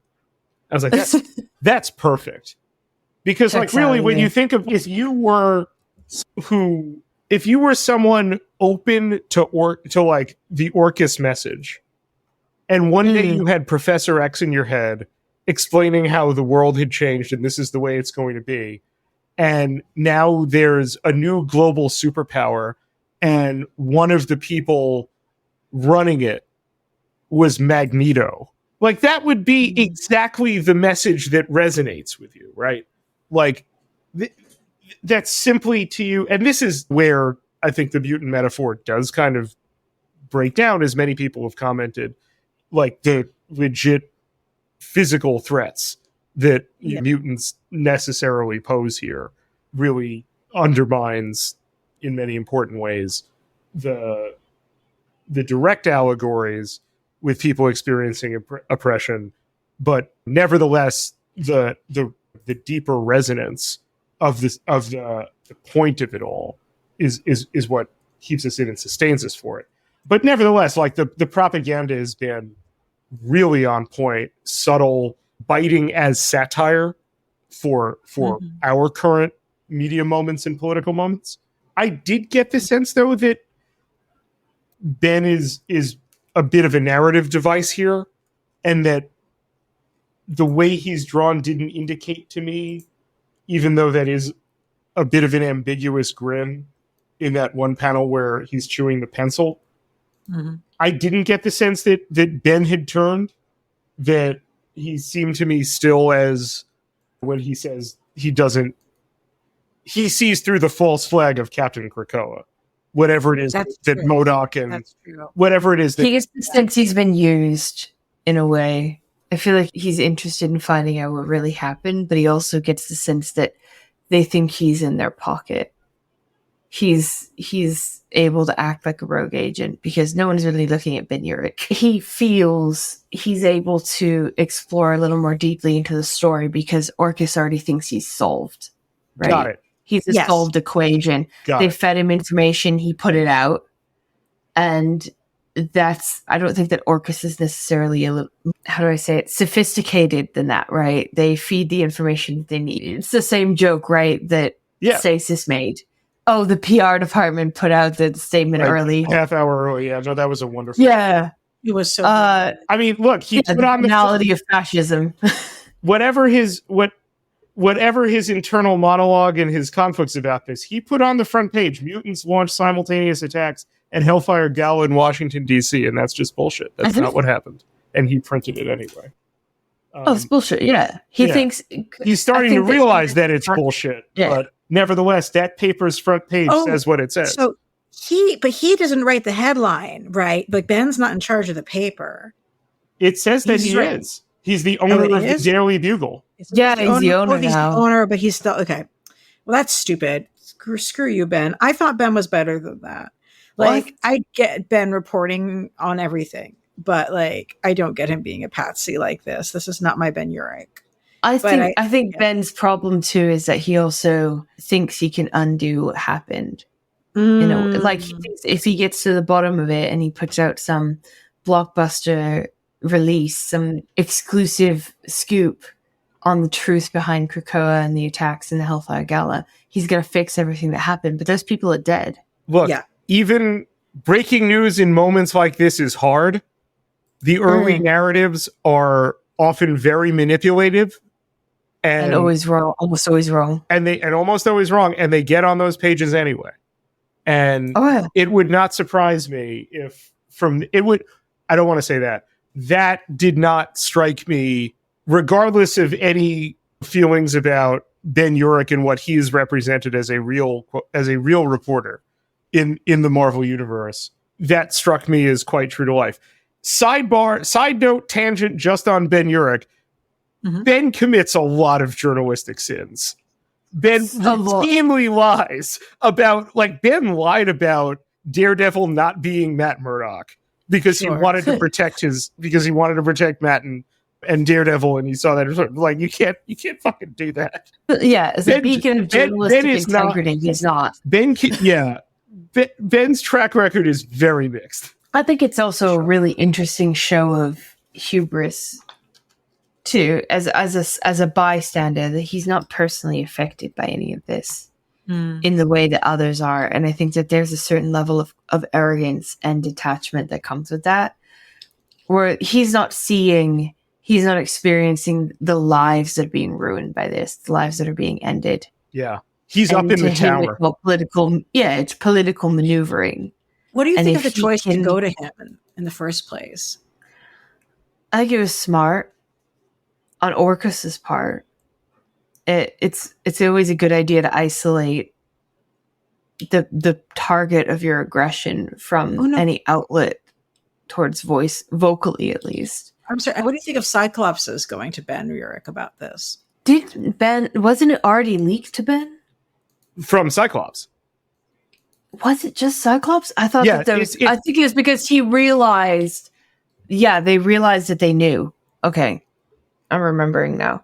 Ben Ben found out because he's a good reporter.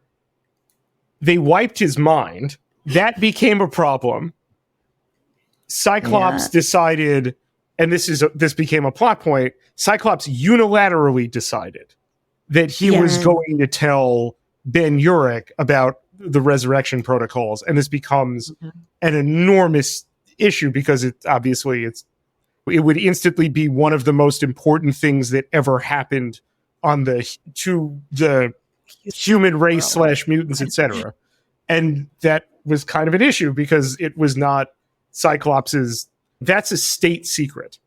Yep. And Cyclops decided to do that on his own. Anyway, to speak to, the more you put that out there, the more now I look at that page as Ben's talking in his internal monologue about how he doesn't care that he's the owner of the Daily Bugle. He's a reporter at heart. He's not out there. He's up on that top floor in the Daily. He's looking down from the penthouse. Yeah, exactly. And when he's looking at anything, he's looking out at his desk and on a screen. And maybe we'll see him do some reporting later, but that's not his role right now. I think you kind of have to go with Ben just as a kind of / narrative matter that not many more instantly recognizable characters in the Marvel universe say journalist. J. Jonah Jameson is kind of off doing his own thing right now, but it would look differently if it was Jonah, and Jonah would print all of that. Sure. Oh, absolutely, without question. You kind of need it to be Ben because despite his actual record and what it looks like to a real life journalist, Ben has always been heroically coded. We are supposed to even when he is violating journalistic ethics, we are supposed to root for him because he's making sure that Matt Murdock's life is not destroyed. And what in the world, right thing exactly? Yeah, what in the world of Daredevil comics is journalistic ethics compared to that, right? The internal logic of the thing does not make the concern about Ben's professional ethics the salient point there. So and he's also he doesn't have any ulterior motive in the sense that many other journalists do who have relationships. Who am I thinking of? Is it Trish Tilby? Yes, certainly is. Yeah. And also who has a tie to Beast. Yeah. There aren't that many other journalists in the Marvel universe who are recognizable, but also don't have explicit ties to mutants. I mean, So it was important to use him. yeah. Marvel doesn't really have a Lois Lane.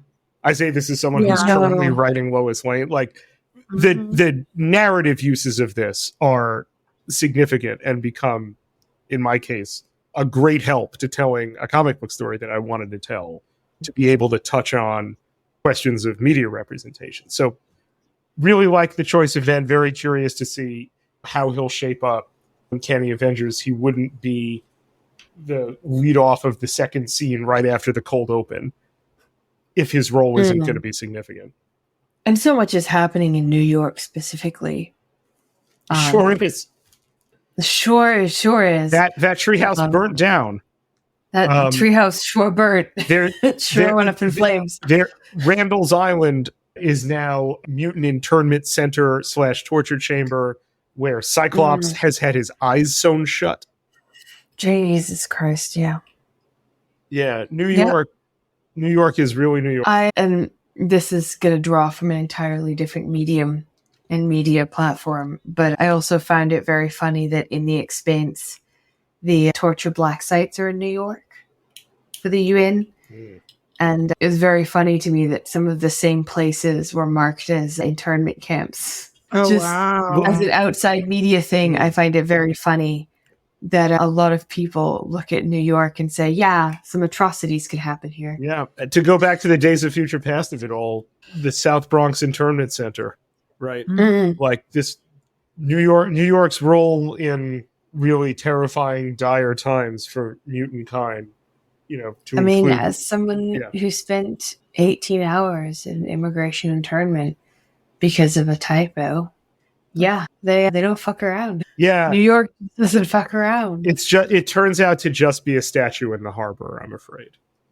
Yeah, unfortunately, the sentiment isn't backing it. Yeah. But I am glad that we have Captain America siding with the mutants for this story. Absolutely. I do love it.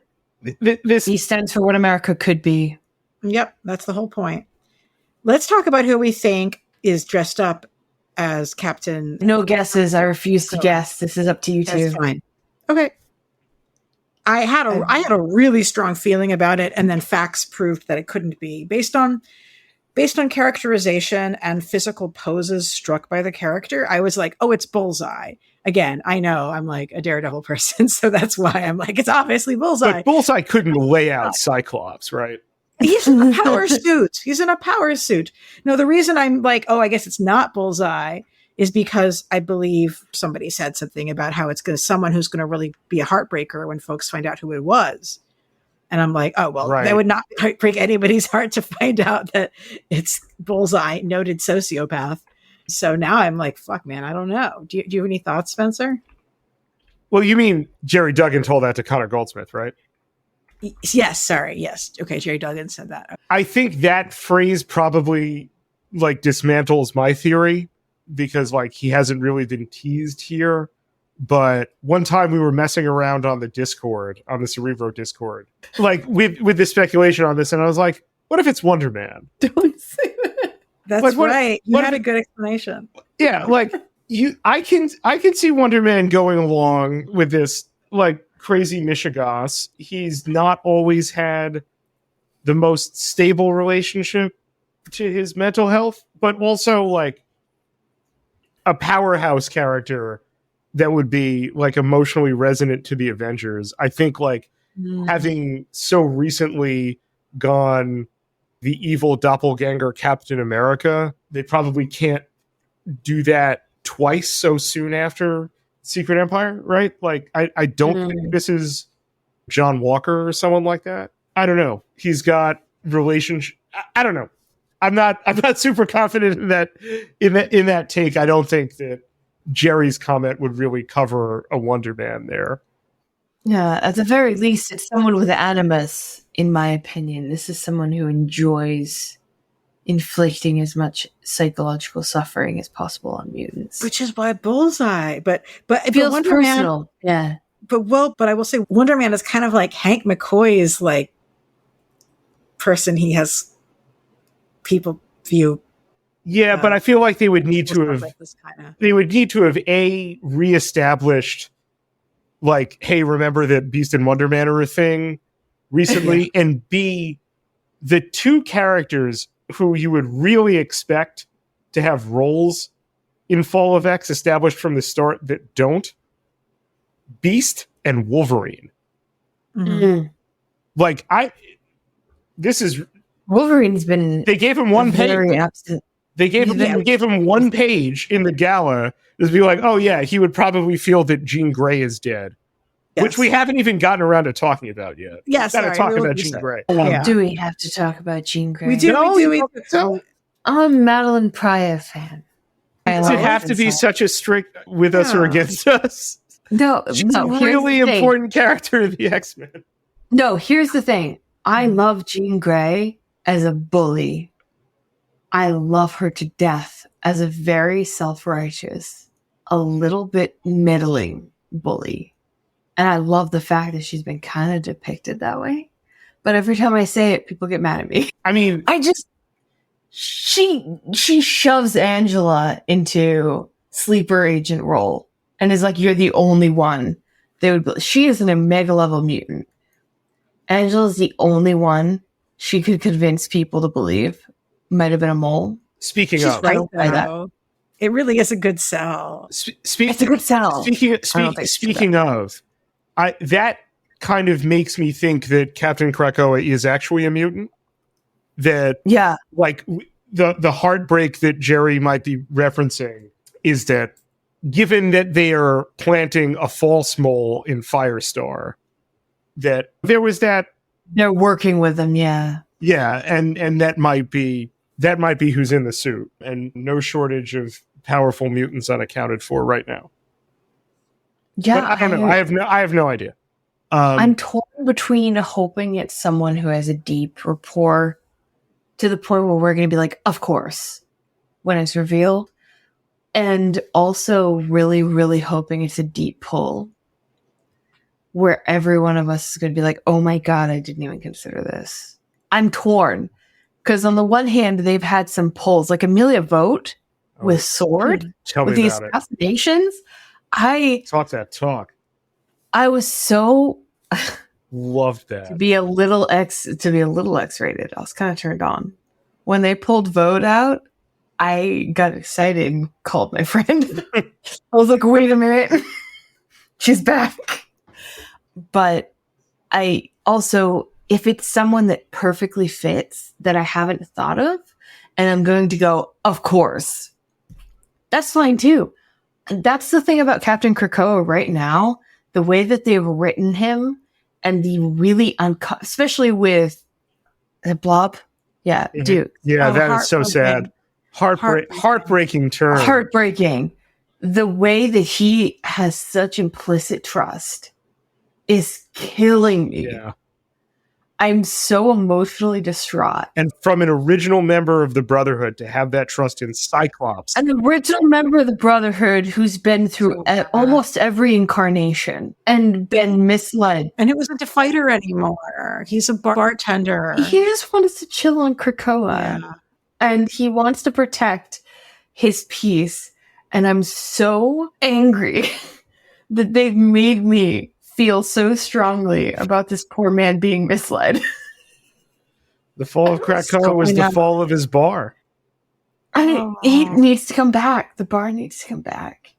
Spencer, it has to come back. Even if it's not on Krakoa, he needs to be allowed to have his mutant bar. Yeah. It's not fair. Like that's the thing. If Krakoa, I don't think the Krakoa is going to go away because Krakoa is an entity. And Krakoa is hungry. Well, this is what I'm saying. So right?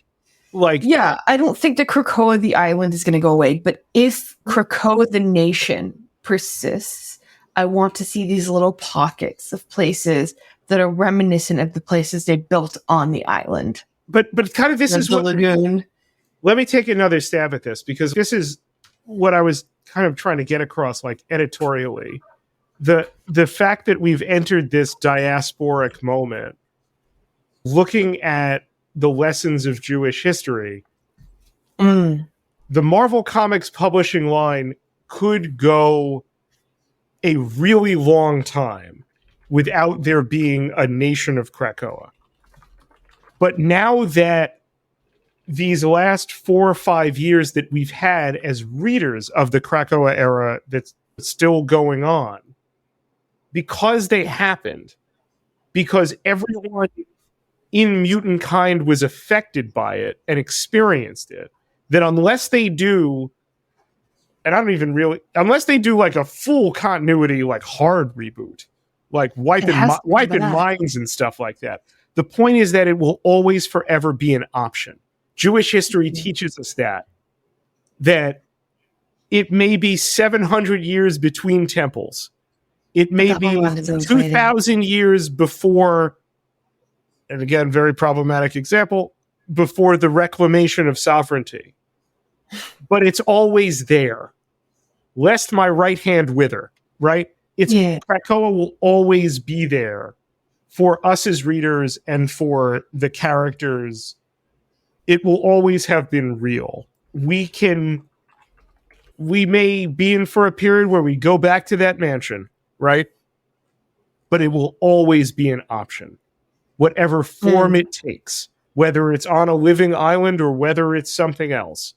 At one point in the Jerry Duggan, Phil Noto cable series, there was that conspicuous mention of this being the first Krakoan age. Right, right. We may not have Krakoa for a very long time, but we will always have the option of Krakoa. We will always have the aspiration of Krakoa. We will always be searching for Krakoa. And that is why we have Nightcrawler in the diaspora in New York, because that's extremely Jewish of him. And there's also the subwoofer on Eriko with the very... Now that Orcus has kind of launched their larger umbrella plan, they've shown their hand to the mutants that were on the fence. The mutants who didn't necessarily identify with Krakoa. And it's very much the whole, right, ethnic rather than religious Jews. Yes. It doesn't matter how you identify. They made that decision for you. Yeah, and there was, and unfortunately, this is on both sides of my heritage, but there is the non-governance in Rwanda who are not involved with the caste, who were not really interested. They were mostly tribal, and the culling happened to them regardless. No one cared, right? That they weren't identified with the cockroaches.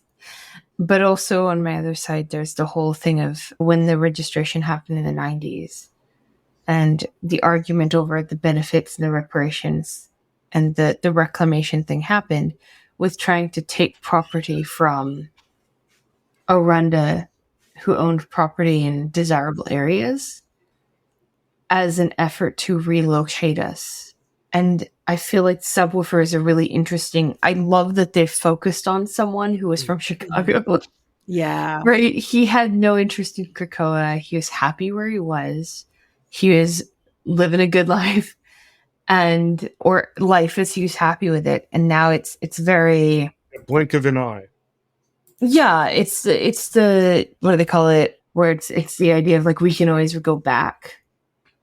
Even if we've not been a part of the original, we are, by our ancestry, part of the original. So Warne Burma is the idea that even if you're not registered, you're not an active member of a kind, the Kenland always wants you back. Right? It desires for you to return because you are part of it. And that's what I feel like they've done with Krakoa now, with this kind of diasporic allegory, is that, yeah, even if Krakoa as a nation doesn't persist, I feel that Krakoa as an entity is not willing to let go of that togetherness. Whether it's generations away or it becomes just some small enclave or just some kind of neutral meeting place. The island having an entity and awareness and personality feels pertinent. They've made a conscious decision to make Krakoa not just a place, but a person. With the Doug thing, even with X of Swords, right, which is a pullback far, he didn't want Doug to go. Right. Krakoa did not want Doug to go because Krakoa did not want to be alone. And whatever Orcus does however Fall of X plays out, the idea that Krakoa has been given what Arakko had, right? Like Arakko had the mutants of Arakko. It had Apocalypse's children.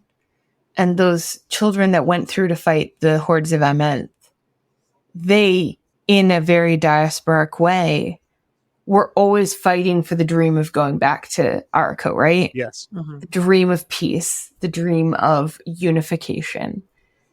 And I feel that this is very pertinent. I feel that the what's it called? Way of X with Kurt. Mhm. That felt very purposeful to me as an Indigenous person. The question of belief and belonging on a spiritual sense with an identity that you're just kind of stepping into, that you really didn't have a choice in. The fact that the Crucible is named the Crucible feels very purposeful to me, in the sense that as we're introduced to the Crucible, at the exact same time, chronologically, we're being introduced to the stories of the War of Ament, Annihilation, and Arakko, and these people who fought for generations and generations and generations and generations, just on the dream of returning to the motherland. No promise, no actual realistic chance of getting there, but they were willing to fight for generations. Yeah. It feels very purposeful that we've seen the Iraqi already go through their crucible and come through on the other side with Mars. And now we're seeing Krakoa go through its crucible after a fashion. They were given the taste of Krakoa, and now they're all scattered to the wind, and they need to fight to get it back. And the question is the memory and the longing and the identity enough to hold you through, to survive this drought, to get to the promised land? Can you guys get back to being Krakoa again?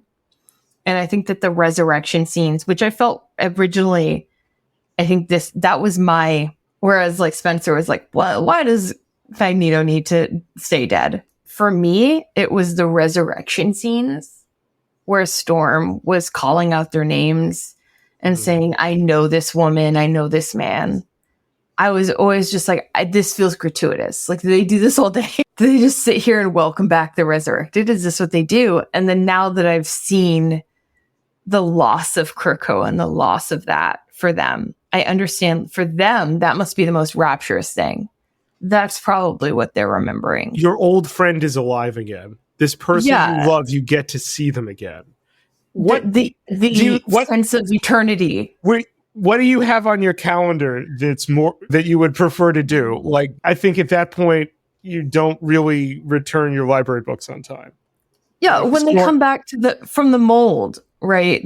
When they resurrect the X-Men in the beginning of Hoxpox for the first time, and there's just hundreds of mutants in a mob around them reaching out for them. I was like, this is, now that I've seen the fall of X begin, I understand why they had that imagery, why they were doing it. It's the rapturousness. It's the everyone together welcoming back heroes. And how many of them were sitting, like how many of them were checking the resurrection queue for their friends, for their family. Yeah. That like moment of seeing that name you've been checking for weeks and realizing, oh my God, tomorrow I'm going to get to see this person. I get to start off where we left. It's like nothing ever happened. That's what they're looking for. And I get it now.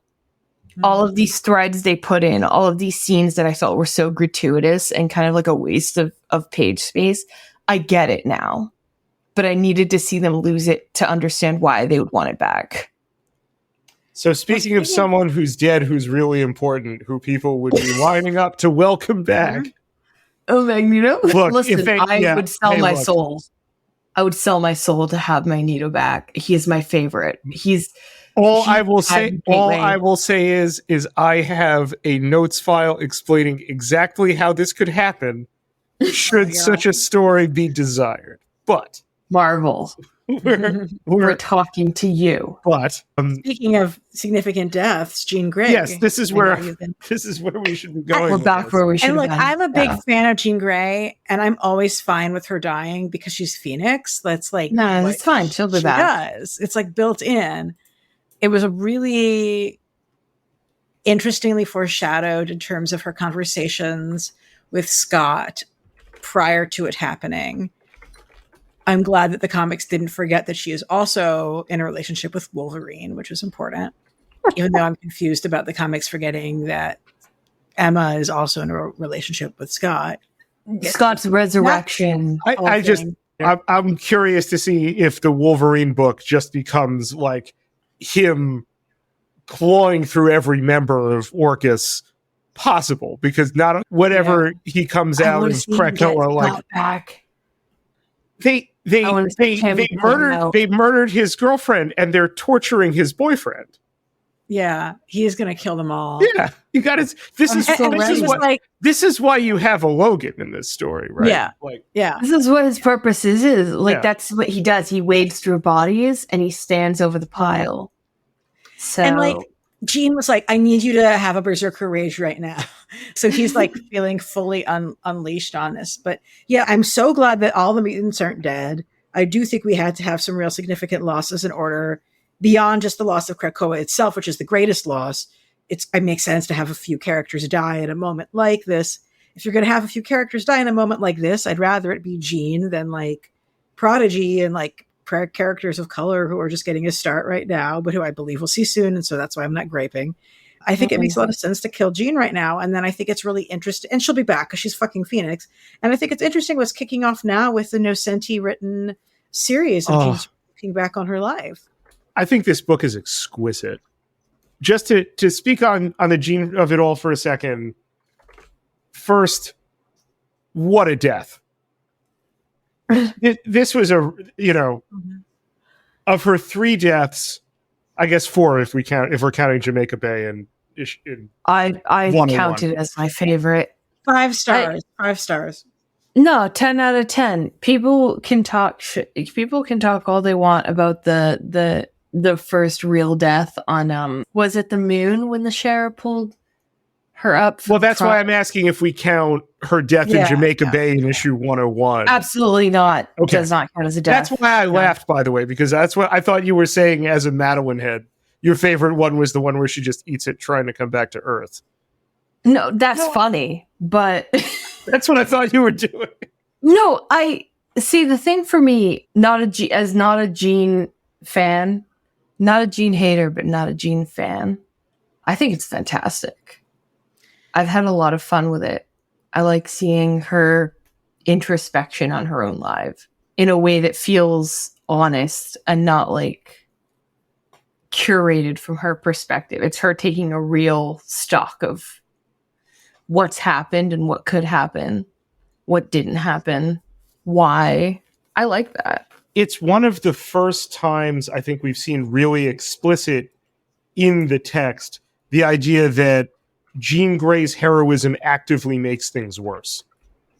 Mm-hmm. Like there are many ways we can read and understand that, but now the first issue of a miniseries called Jean Grey has her just do that, and I think it's a perfect turn for this character, a way of both allowing us to kind of reimagine Jean and recontextualize. Like this to me, I loved the Louise Simonson X Factor.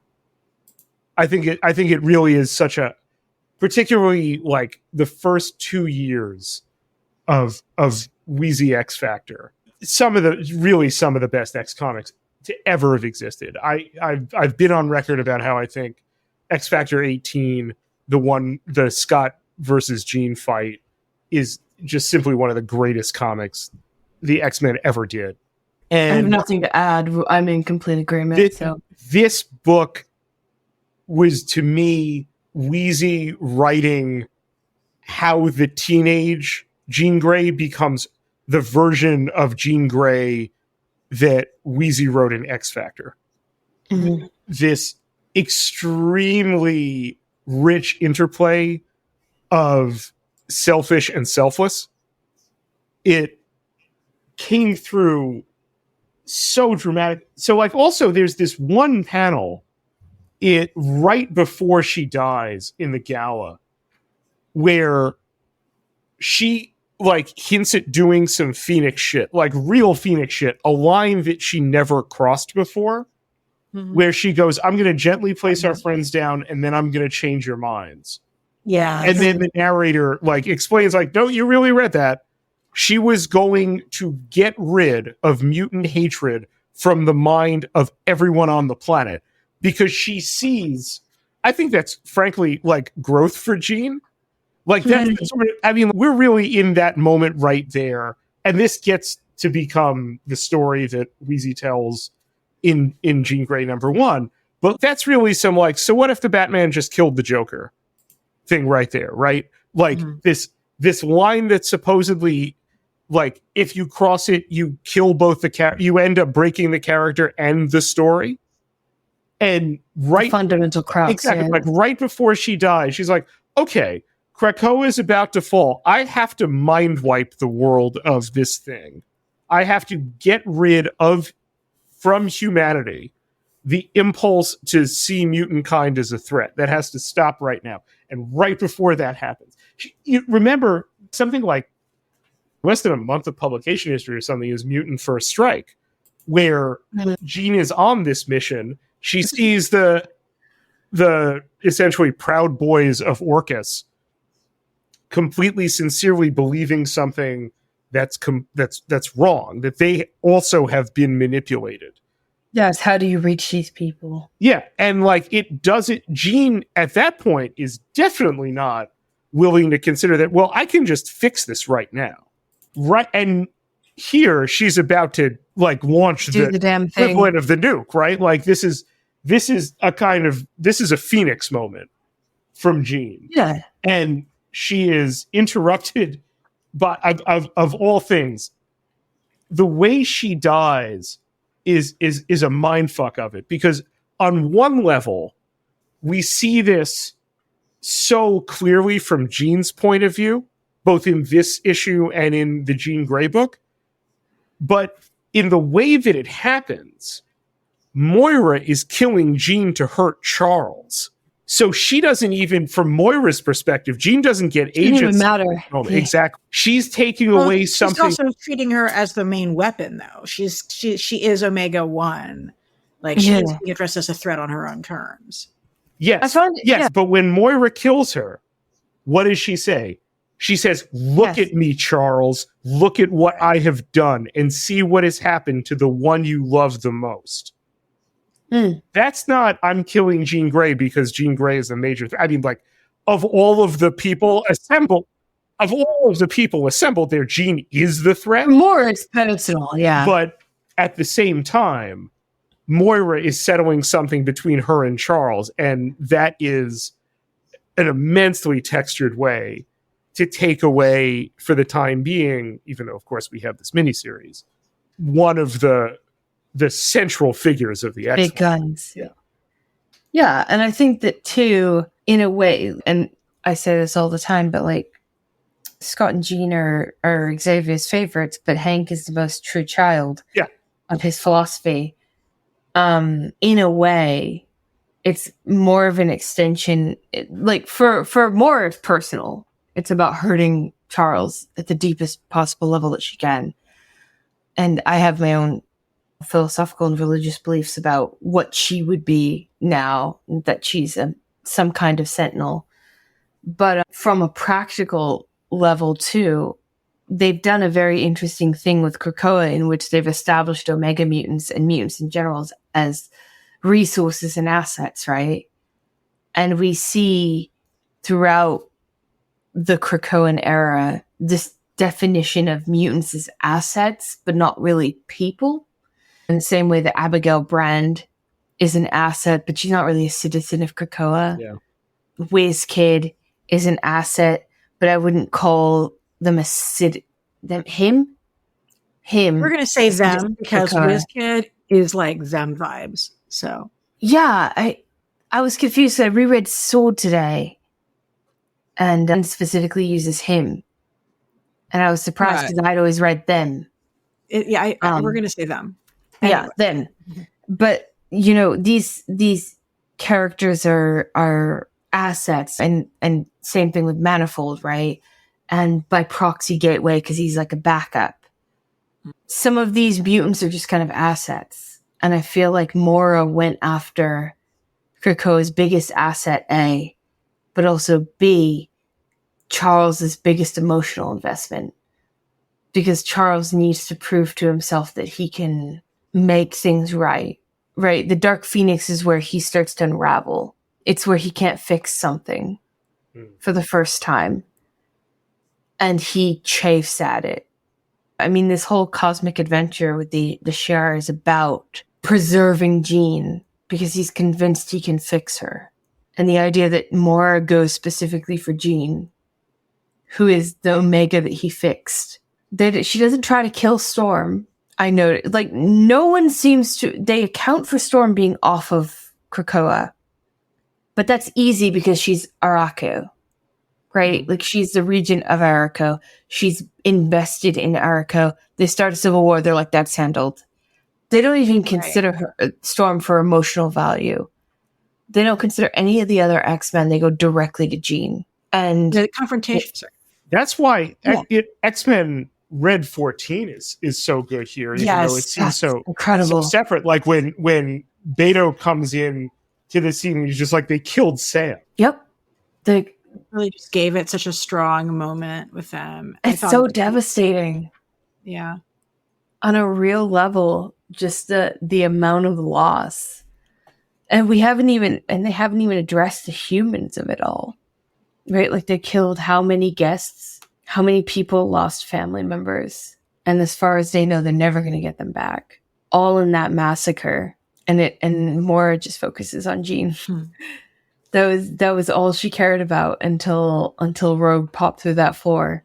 Well, there was such a good scene, though, of Storm working out her shit with Professor X a few issues ago and saying what had to be said to him about how he essentially weaponized her and told her that her life wasn't important unless she left her people in Africa and came with him. Like, it was such like, that issue made me think that Professor X might not make it out of this, because I was like, well, Professor X and Storm of how... I'm still not sure he's gonna... Yeah, it's called Fall of X. Like, what do you... I mean, like, this is certainly... Professor X dies more than Jean Grey. Oh, yeah. It's incredible, yeah. One of my favorite moments in the Jean death that, like, is just... I don't know. It has to be foreshadowing. Is when she's on the astral plane talking with Firestar. Firestar incensed that Stasis is lying about who would be responsible for all these human deaths. And Jean goes, yes, lies are powerful. We'll need the truth to burn it all away. The Phoenix burns away lies, Emma Frost. Mm-hmm. And at the time, also, tragically, Hope is carrying her body. And Hope was the one that was burning away the infection from Sinister. Like, I find it very funny that a lot of the Phoenix imagery is reflected through Hope and her powers in an augmentary way. Hope was a mutant messiah. And she's holding her body. Hope fan from way back when. Hope hater for way back when, but I love her now. Good. Listen, Messiah Complex was not great for me. Oh, I didn't read it, so there you go. I'm just like, she's in Kieran Gillen's comics, so I read the... I love Second Coming. I love the Dwayne Jasinski, I'm so sorry I can't pronounce your name, Cable series, where it's Daddy Cable and Baby Hope.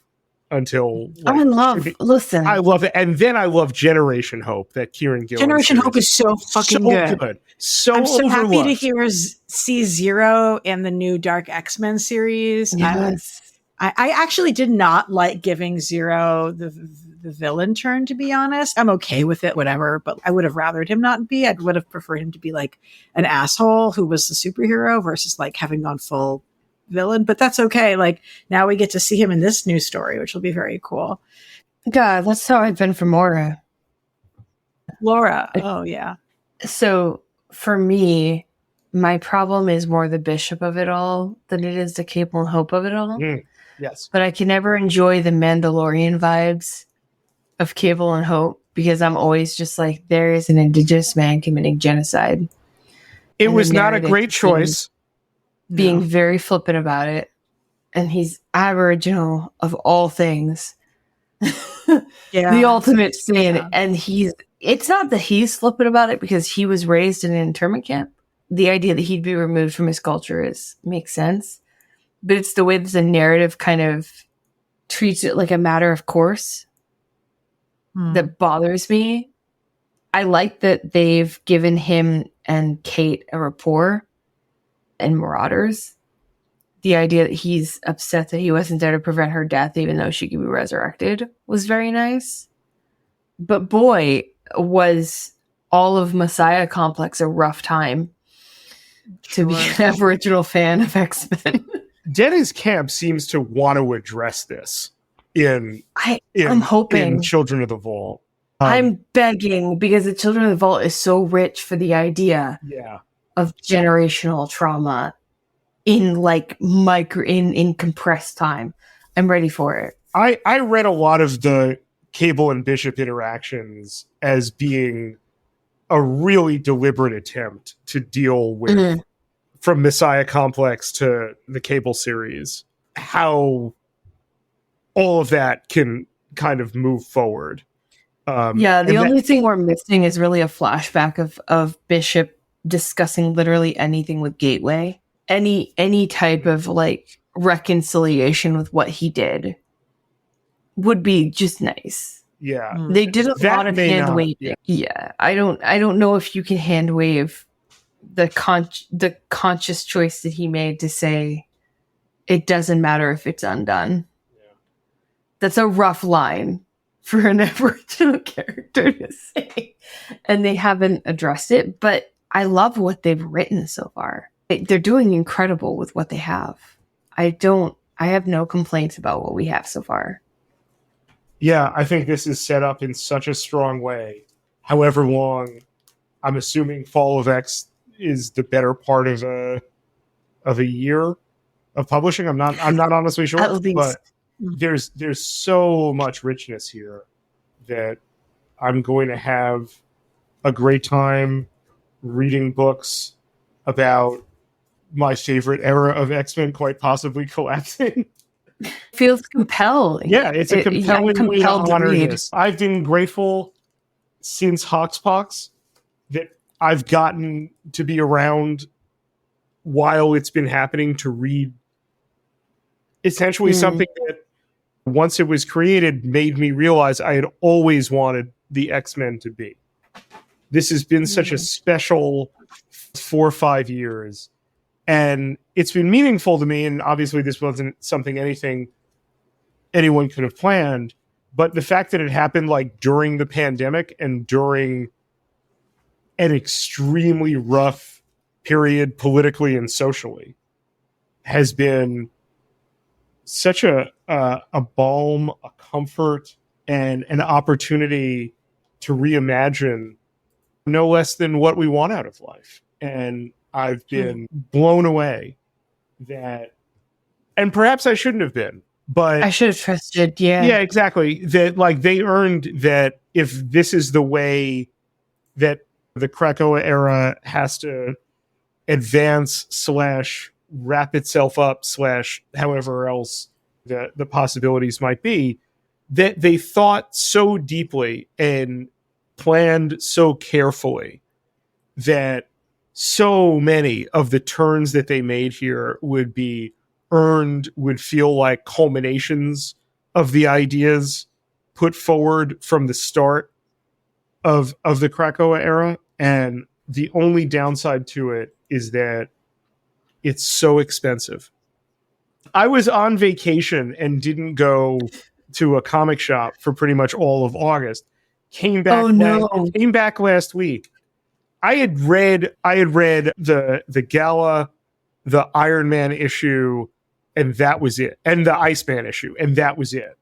And so I come back and like now have, except for that, all of Fall of X, starting with X-Men 25. Mine was $60. Yeah, it was $60. That was a lot of money. Oh my God. But I don't regret it. This is a rough budget for if this is what every month is like. Well, I'm going to have to wrap really soon, but I also have a couple things I need people to just be like, yay or nay on is the thing before we go. So really quick, how do we even do this really quick? Because it's going to kill me. How do folks feel about Curse? I love her. I would die for her.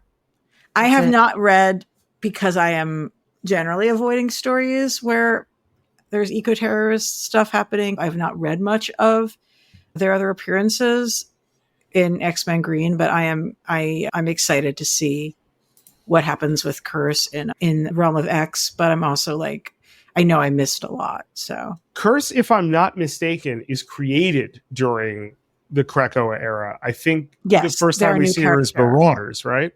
Yeah. This might turn out to be the character created for this era who ends up the most hitting important, the kitty right? pride. Yeah. I love her. I love her personality. I love the defiance. And I love that she feels distinctly Krakoan. And I like seeing a teenage X-Man, lack of a better term, an X-Man. She's not even a teenage. She's like a tween. I think she's probably like 12, maybe. I like that she's a little shit. No, I love her. Yes. At this era, at this age especially, like she's a little shit. At the same time, Charles Xavier is calling her evil. You can't trust that. No, right. Like, seriously, Charles, that's a child. Yeah. Stop. And I find it interesting too that she feels very Tommy in the sense of like a mutant that he wrote off. And I feel like she's going to end up becoming incredibly important in a karmic reversal of his fate. I just feel that her powers and also her positioning and her awareness of what's going on when she's being dragged through the gate during the Hellfire Gala is going to position her in a way that she's going to be just very important. She's going to matter. Can I just say, just because of her character design? Yep. Is she the X-Men's Bart Simpson? Because her little head. She's maybe. She's if you mix she's if you mix of Lisa with the irreverence of Bart with the violence of Maggie. She's all three of the Simpson children merged together. She's become the ultimate Simpson. You're welcome. That's all I had to provide. That was a good riff. No. I'm just saying, like, when she's going through the gate, it sounds like she wants to kill Charles Xavier. She definitely wants to kill Charles Xavier. She does. No, it's amazing. Yeah. She was in the pit. Yeah. And who has better reason? Who has a better reason? Angry child. I love her. Okay, good. I'm glad we're on the team here. Folks' thoughts about Emma Frost and Tony Stark. Editor Ilana jumping in. Remember, we recorded this before the wedding proposal issue happened. Love it. Yeah, I'm pro. I'm pro. I'm buying Iron Man and floppies for the first time in a long time. But not resenting it even a little. I'm enjoying it. Oh, my no, gosh. here's the thing. I love when the form matches the function. And Emma Frost has, if nothing else, always used her sexual being as a tool. And the idea that now they're both fully aware that this alliance is a function of power, and they're both in on it, makes it kind of hot. Someone on the Discord who I desperately wish was me, but it wasn't, said perfectly that the portmanteau when they get married has to be white man. I love that so much. It was so perfect. I wish I came up with that. That's good. That's good. I just wish that the comic would more acknowledge that she also was in a relationship with like Cyclops, and because I think that they had such wonderful moments together as well. I've never read Tony Stark as monogamous anyway. Yeah, that's when you're that rich. Yeah, not going to happen. Sure. Yeah. Okay. I don't even know if they're like, and I say this as the most poly person known to man, I don't even know if Emma and Tony are fucking.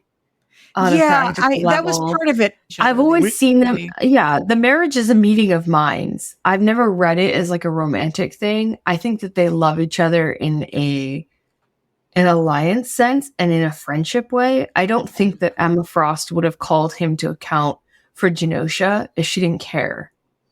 Jerry's writing some great banter between these characters that, like, she knows this trauma and she's just kind of like, yeah, we both have trauma, we need to move through it. And like at the same time, I feel like when I read these scenes of them together, particularly when they like start erupting at one another, like at one point in the most recent Iron Man issue, Tony is having a panic attack and he's just basically like, you need to stop treating me like I'm one of them, like Orcus. He's like, I'm not an enemy. I'm not your enemy. I'm in this subway tunnel with you. That needs when he writes those moments like that, and like these are the kind of conversation. These are the kind of exchanges that like can easily end with them getting physical with one another. Like, yeah. And I like the fact that they're both two, and this is meta and pulling back very distantly, but they're both two semi-neglected children of influential rich men who happen to be white and who happen to be capitalists. And they seem to just meet at that point and move past it. Emma doesn't feel the need to dig into his past. Tony doesn't seem to feel the need to dig into hers. They both understand who they are, where they came from, and they're like, all right, let's move past it. And I love that for them because that feels very Emma, where Emma will find a point of like alliance. Same thing with Kingpin, and be like, all right, we agree on this little node and we need to move on from there. Where does this logically progress? I love that for her. I love that she's allowed to be like a ruthless businesswoman without being depicted as heartless. Yeah. Mm-hmm. Yeah, that's good. It is good. She's a pragmatist. Yes, and we love her. And now Kamala Khan, her coming out soon, her return. I will say that the pencils on it in the gala issue were really rough. I thought they were. I thought she looked like an old woman. In fairness, there were some early X-Men issues where I thought Storm looked haggard, but I'm gonna let that go. But I do think I think it's cool that they are making her be the mutant that we always knew she was supposed to be, clearly supposed to be, and I think having her be mutant and inhuman that's cool too. Just like layer it on. People have many identities. Bring it. I appreciated the way Emma interacted with her. It was like, mutant tech B is the reason you are alive right now. To disappoint me. Beautiful. I feel like it's completely understandable that Kamala is reluctant to immediately come out, especially given everything she's just been through and especially given everything her family has had to deal with. But she needs to. So I feel like the comic got right where I wanted it to, which is like, this is hard. This isn't easy, but you do need to do it, which is like what I wanted. That's what I wanted it to go to. And I also, I don't know. What do folks think about Kamala's return? I like that they used a more high profile character to address the idea of whether or not you identify as a mutant or you want to participate in mutant culture, you are one. Yes. She's indelibly tied to this struggle, whether she wants to be or not. But I also like that it was her choice, that she said, that she says in, I think it's X-Men 25, that even if I wasn't a mutant, I would be here with you. Yes, that was so beautiful too. There was also a great line about bodily autonomy. We believe in bodily autonomy. Oh, it's from Charles Xavier. Bodily autonomy on Krakoa. Dewey Charles. Wild. Dewey Charles. Wild. Yeah. I don't believe that. I don't believe that at all. But I you know like what? that that's aspirationally something that is said. Charles is all about upholding standards that he doesn't necessarily meet. Yes. I think that He wants Magneto Krakoa is to a better record. Yeah. Wait, what was it? If I missed Okay. If you're going to compare them, Magneto and Charles, I feel that Eric or Max has a better record of meeting his own standards than Charles does, expression-wise, because Charles says a lot of things. Sure. Red triangle defense meme. Look at them bringing back resist as a useful word, because I feel like people 2016 made it irrelevant. Really desensitized. I think it's a powerful concept, and it's unfortunate that people I think get kind of bored of the notion of using that term. So I'm like, yeah, bring it back. And it's a fun combination of typography and layout. I don't know if lots of thought, and it's a retcon that it even exists, but I believe it. What do folks think about the red triangle psychic defense with the word? I hope it spreads. Yeah. I would like to see telepaths be able to do less in the Marvel universe. I know that that's a controversial take, but I personally feel that, and as much as I love Emma Frost, and boy, do I love Emma Frost, I think that Emma and Monet, and especially Jean and Rachel and Betsy by proxy, have gotten away with a lot of things that are human rights violations. So I would love to see the red triangle defense spread through the people that didn't necessarily pick it up at the time of the gates, but mentally took it in. I would love to see a later period where a telepath is trying to compel a large group of people and it's not working.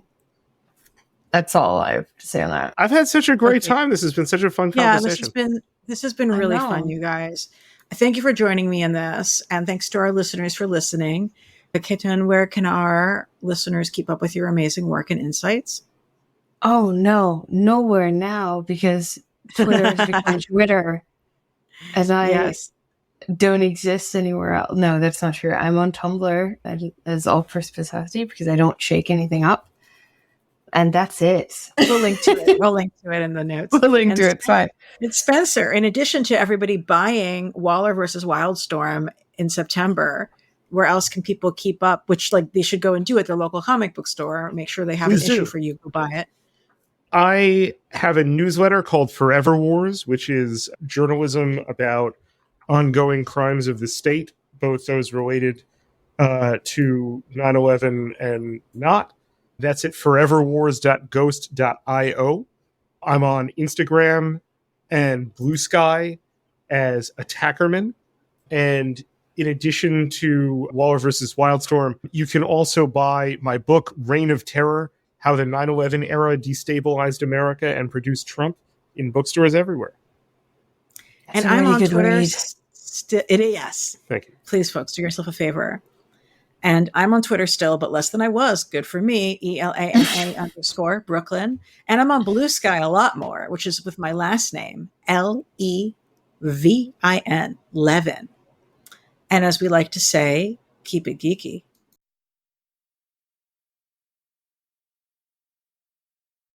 Hey, thanks for watching the previous video from Graphic Policy Television. Just by watching, you help support our site. Thank you so much. Now, if you're watching these videos, you probably care about geeky things like movies, television, comic books, toys, games, video games, you name it. You can go and subscribe right now to our YouTube channel to stay in touch and catch all the new videos, or check out our website at graphicpolicy.com. There's a nice link on this end of the video. But as always, thank you for watching. Keep on rocking and keep it geeky.